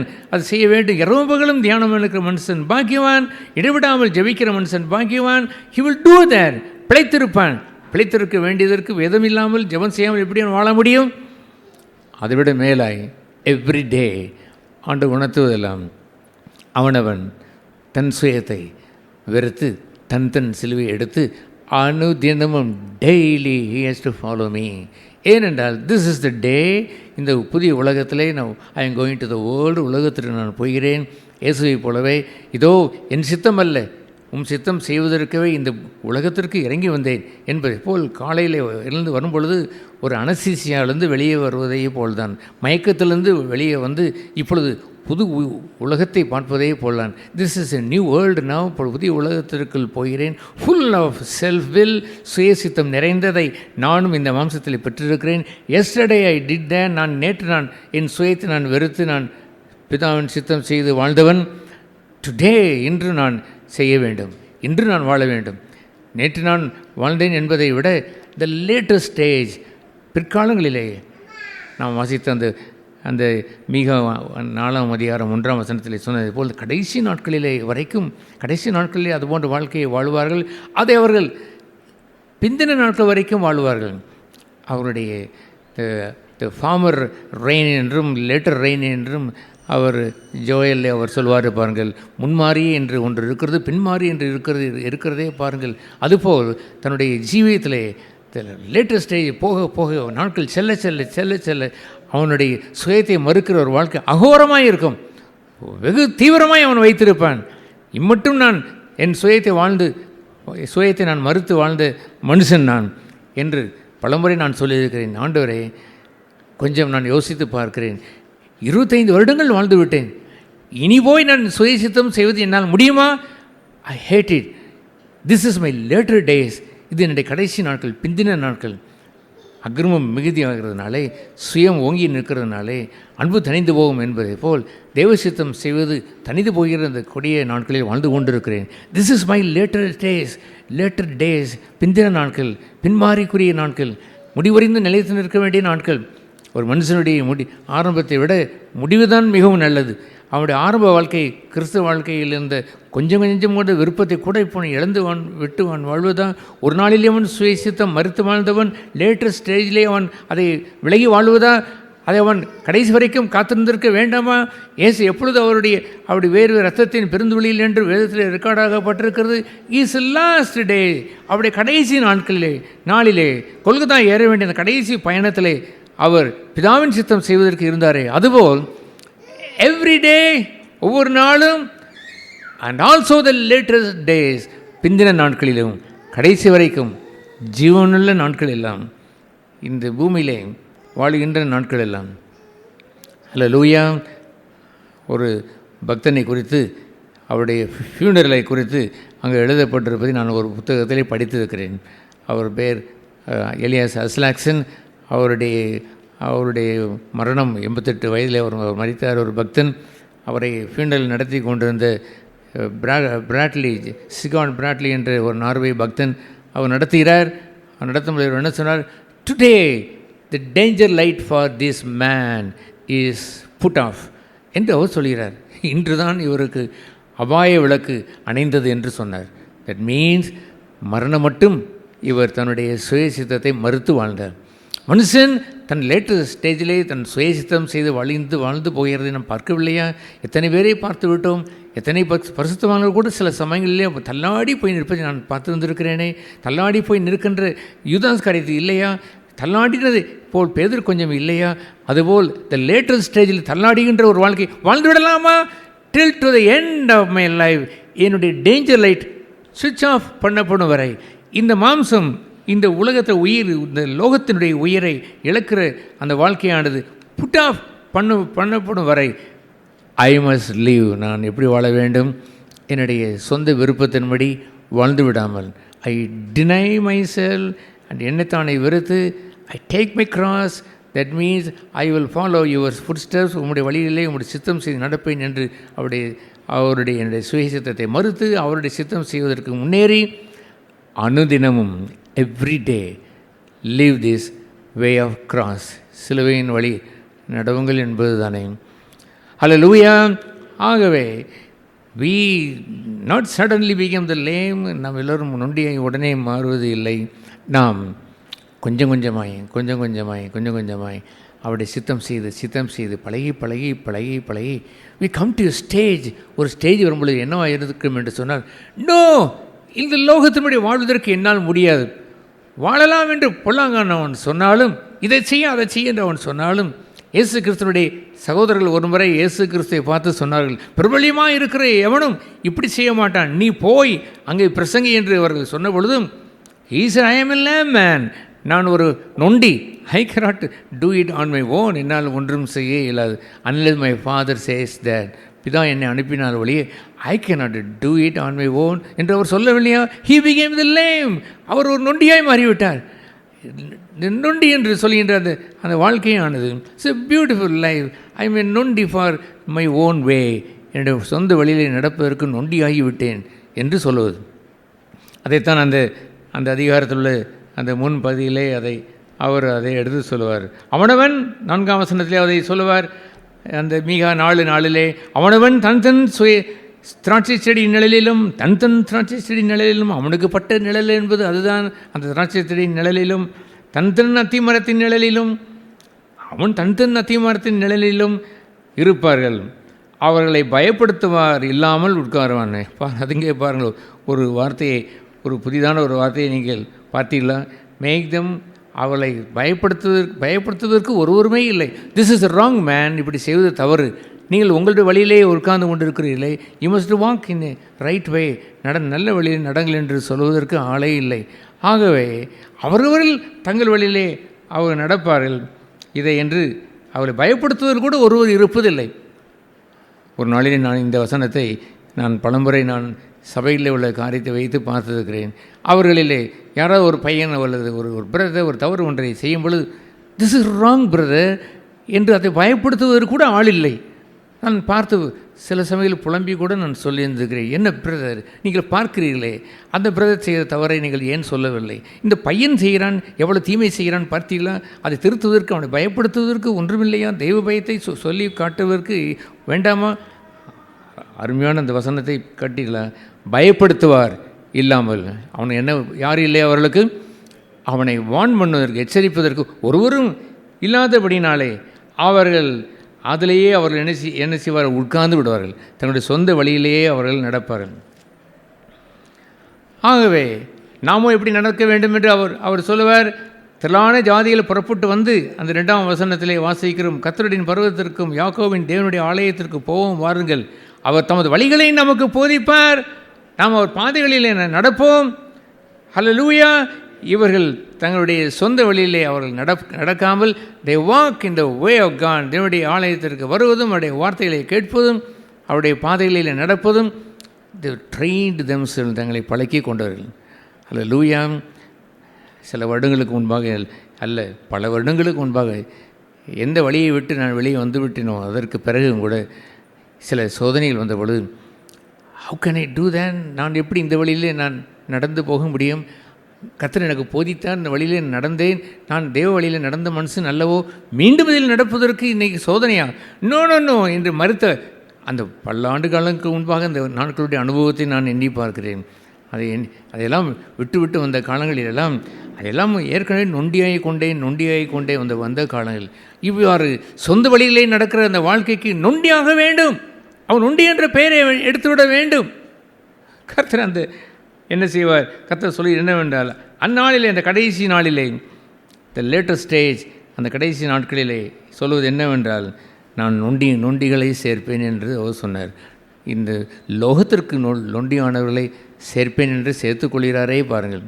ஹல்லேலூயா. தள்ளுண்டவளை நான் என்ன செய்தேன்? அவளுக்கு தீங்கு அனுபவித்தலையே நான் கூட்டி சேர்ப்பேன். நொண்டியானவளை மீதியான ஜனத்திற்கு ஜனமாகவும் தூரமாய் துரத்துண்டவர்களை பலத்த ஜாதியாக வைப்பேன் என்றும், அவர்கள் பேரில் கர்த்தர் சீயோன் பர்வதத்திலே இது முதல் என்றென்றைக்கு ராஜாவாய் இருப்பார் என்றும் வைத்திருக்கிறாரே. ஒரு புதிய எருசலேமை, புதிய தேவனுடைய ராஜ்யத்தை கட்டுகிறாரே, அந்த பகுதியிலே சேர்க்கப்பட வேண்டுமே. அதில் சேர்க்கப்பட்டவர்கள் யார் என்று தெரியுமா? நொண்டிகள், சுய வழியிலே நடவாதவர்கள், தேவனுடைய வழியில் நடந்து பழகி இதில் நடவுங்கள் என்று யாராவது கேட்டால், நோ, ஐ ஹவ் பிகம் லேம் தேர், நான் அங்கே நடக்கக்கூடாதபடி நொண்டியாகி விட்டேன் என்று சொன்னவர்கள். அதுபோன்ற ஒரு பழக்கம்தான் தேவராஜ்யத்திற்குரிய தேவ சபையிலே நடைபெற வேண்டிய அற்புதமான ஒரு வாழ்க்கை. இந்த உலகம் நம்மை வெறுக்க வேண்டும். தள்ளுண்டவர்கள் என்று சொன்னால் என்னவென்று அர்த்தம்? நம்ம யாராவது பயக்கிறார்களாம், அது அல்ல. என்னை சுற்றி உள்ளவர்கள், என் வீட்டாளர்கள் யாராவது பயக்கிறார்களா, நான் வாழ்கின்ற இடத்துல எல்லோரும் அப்ரிசியேட் பண்ணுகிறார்கள். குட் மேன், ஃபைன் மேன் என்று அவர் சொல்லுவார்கள். எத்தனையோ 10 வாடகை வீட்டில் இருந்து வந்திருக்கிறேன், சுற்றி உள்ளவர் யாரும் தீமையான ஒன்றும் பேசினது இல்லை. Because I am a Christian. நான் தீமைக்கு தீமை செய்யாதவன், நான் பழிக்கு பழி வாங்காதவன், முறைத்தாலும் முறைக்காதவன், கோவப்படாதவன், அமைதியாக இருக்க வாழ்கின்றவன், சத்ருவையும் சிநேகிப்பவன் என்று இருக்கிற ஒரு மனுஷனையா இந்த உலகம் எங்கே போகிறது? இந்த உலகத்தில் மக்கள் உங்களை தள்ளுண்டவர்கள் என்று அவர்களை நீங்கள் வைத்துக் கொள்வது. The world will hate you. நம்ம கேட்டோமே, உலகம் அவர்களை பயக்கும். இந்த உலகம் என்னை ஏற்றுக்கொண்டிருந்தால் இவர்களை ஏற்றுக்கொள்ளும், இந்த உலகம் என்னை பகைத்தால் இவர்களையும் அது பகைக்கும். பிதாவே என்று அவர் கேட்டதெல்லாம் இந்த லோகத்துக்குரிய பகை அவர்கள் வந்தாலும் பகையே வேண்டாம் என்று சொல்லவில்லை, இவர்களை அந்த பகையின் தீமையிலிருந்து ரட்சித்தரலும் என்று தானே அவர் ஜெபம் செய்தார். அதுபோன்று இந்த உலகம் அவர்களை தள்ளுண்டவர்களாய் வைத்திருந்திருக்க வேண்டுமே. தள்ளப்பட்ட கல் என்று ஒரு சீல் ஒன்று இருக்கிறது, அது போடப்பட வேண்டுமே. அது யார் போட வேண்டும்? நான் போட்டுக்கொள்வது அல்ல. The world has to put the seal. இந்த உலகம் என்னை பார்த்து அந்த சீலை போட வேண்டும். என்னை இவர்களெல்லாம் பயத்தால் என்றால் சொல்லிக்கொள்வது இன்னும் that's a useless thing. The world hate me. இந்த உலகம் பயக்கிறது என்பதுதான் உண்மையான பொருளை அல்லாமல் இன்னார் பயத்தான் என்று சொல்வதை போல் உள்ள கேவலம் எதுவுமே இல்லை. எனக்கும் இந்த லோகாதிபதிக்கு தான் யுத்தமே அல்லாமல் மனுஷனுக்கு உரியது அல்ல. அவர் பயத்தார் இவர் பயத்தார் என்று சொல்வதில் ஒரு பிரயோஜனம் இல்லையே. No, the world hate me. இந்த உலகம் என்னை பயக்கிறது. Because I walk in the way of God. தேவனுடைய வழியில் நடக்கின்றபடினால், தேவ சித்தம் செய்கின்றபடினாலே இந்த உலகம் அதை மறுக்கிறது. இந்த உலகம் இயேசுவை பயத்ததை போலவே என்னையும் பயக்கிறது. அந்த அற்புதமான அந்த வார்த்தையை கலாத்திலே வாசிக்கிறோம். அவர் என்ன சொல்வார்? நான் இந்த உலகமானது கிறிஸ்துவினாலே சிலுவையில் அறையுண்டப்பட்டிருக்கிறதை போலவே சிலுவையிலே நான் வைத்து உலகத்தை நான் அறைந்து கொண்டே இருக்கிறேன். இதெல்லாம் அறைய வேண்டும். என்னுடைய மாம்சத்தை சிலுவை அறைகிறேன், என்னுடைய சுயத்தை நான் சிலுவையில் அறைகிறேன். இந்த லோகத்துக்குரிய இன்பங்களை, லோகத்தினுடைய வழி தவறி போகின்ற பாதைகளை நான் உத்தவேசத்தை நான் சிலுவையில் அறைகிறேன். டூ தட் கண்டினியூஸை தொடர்ந்து அறைந்து கொண்டே இருக்கும் பொழுது இந்த உலகத்திற்கு கோபம் வந்து விடுமாம். வந்து என்ன செய்யும்? The world will had me. என்னை அது பயத்து ஐ டு த வேர்ல்டு என்று சொல்வார். நான் உலகத்திற்கு சிலுவையில் அறையுண்டு இருக்கிறேன். That is rejection. I crucify the world என்பது ரிஜெக்ஷன் அல்ல. நீங்கள் சிலுவையில் அறைந்தீர்கள் உலகத்தை என்பது இருக்கலாம் என்று இருந்திருந்தாலுமே கூட உலகம் உங்களை பயத்தபோது என்ன ஆனீர்கள்? விட்டு கொடுத்தீர்களா? உலகம் உங்களை ரிஜெக்ட் பண்ணினதான், உலகம் உங்களை புறக்கணித்ததான். டேக் த சீல் தேர். அங்கே ஒரு முத்திரையை பெற்றுக்கொள்ளுங்கள். I am hated by the world, not by any people. ஒரு ஜனத்தை வைத்து அல்ல, யாரோ ஒருவரை வைத்து அல்ல. தேவனுடைய வார்த்தைக்கு விரோதமாக, பரிசுத்தாவிக்கு விரோதமாக வரும்பொழுது ஒன்றை நீங்கள் கேட்பது ஒன்றும் தவறில்லை தான். இயேசு பொந்தி பிலாத்துக்கு முன்பாக வாய் புதைத்து இருந்தார் என்பதையே மாத்திரமே வைத்துக் கொள்வதா? அவர் பிதாவுக்கு முன்பாக நல்ல அறிக்கையை அவர் செய்தார். நல்ல அறிக்கையை அவர் பொந்தி பிலாத்துக்கு முன்பாக அவர் செய்தார் என்று எழுதியிருக்கிறதை, அதே அறிக்கையை அவன் தீமோத்தேயும் செய்தான் என்று எழுதியிருக்கிறதை, ஒரு தடவை அல்ல பலமுறை அதை செய்தான் என்றும் எழுதியிருக்கிறதை. ஹல்லேலூயா, அதை நான் சொல்ல வரவில்லை. But whom you have to say that I am hated, நான் பயக்கப்படுகிறேன் என்று யாரை சொல்வீர்கள்? No one can hate me. ஒருவரும் என்னை பயத்து விட இயலாது. பயத்தவளை இருந்தால் I love them, அவளை நேசிக்கிறேன். என்னை பயப்பது எல்லாம் the world, உலகம் என்னை பயக்கிறது என்பதுதான். That is the greatest thing. He won the world. உலகத்தை அவர் ஜெயித்தார். திடன் கொள்ளுங்கள், அநேகம் உபத்திரவங்கள் உங்களுக்கு வரத்தான் செய்யும். நான் உலகத்தை ஜெயித்தேன் என்பதன் அல்லாமல் அவர் ஒன்றும் யூதாஸ் காரியத்தை ஜெயிக்கவோ, அவர் ஒன்றும் இந்த வேதபாரர்களை ஜெயிக்கவோ என்று இருந்துவிடக்கூடாது. I have no enemy in the world. இந்த உலகத்திற்கு ஒரு எனிமியும் எனக்கு இல்லை. இந்த உலகத்திலே மனுஷன் என்று ஒருவனையும் எதிரியை நான் பார்ப்பது இல்லை. ஆனால் த வேர்ல்டு ஹேட் மீ. இந்த உலகம் பயக்கிறதே பாருங்கள். ஹல்லேலூயா, தட் இஸ் த விக்டரி, ஜெயம். திடன் கொள்ளுங்கள், நான் உலகத்தை ஜெயித்தேன் என்று சொல்லுகின்ற அந்த பங்கு இருக்கிறதே, அந்த சீலை பெற வேண்டும். அவர்களுக்கு பெயர் தான் தள்ளப்பட்ட கல், தள்ளப்பட்டவள்.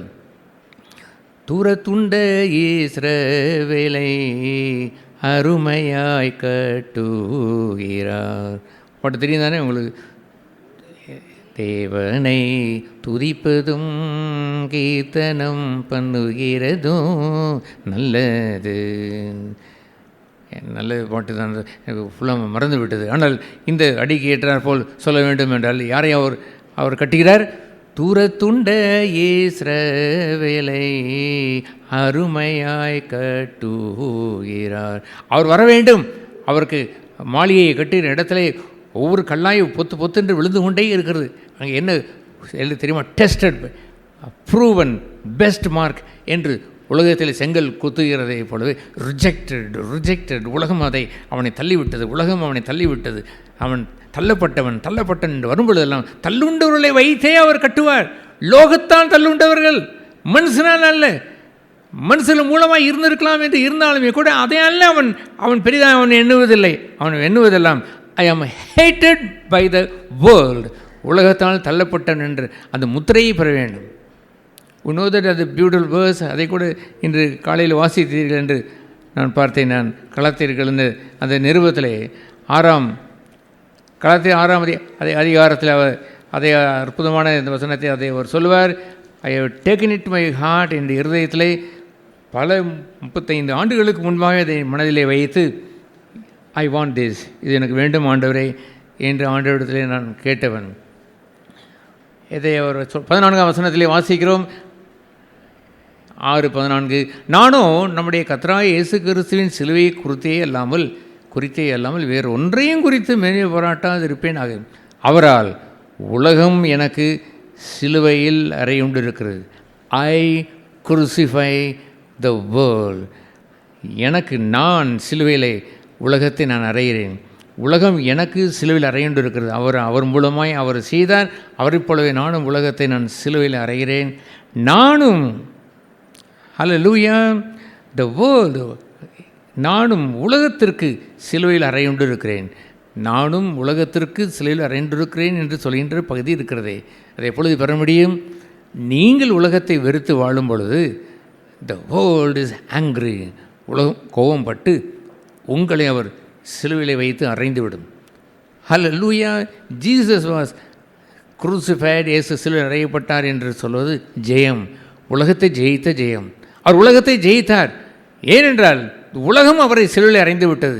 He was rejected by the world, உலகத்தால் தள்ளப்பட்டார். The world should hate me, the world should hate me, I should never be the friend of the world. உலகத்தோடு சிநேகமாய் வாழ்ந்து விடக்கூடாது. உலகம் என்னை பயக்க வேண்டும். உலகத்தை தொடர்ந்து நான் சிலுவையில் அறைந்திருந்திருக்க வேண்டும். உலகம் அதற்கு மாறுத்திரமாய் என்னை அது சிலுவையில் அறைந்திருக்க வேண்டும்.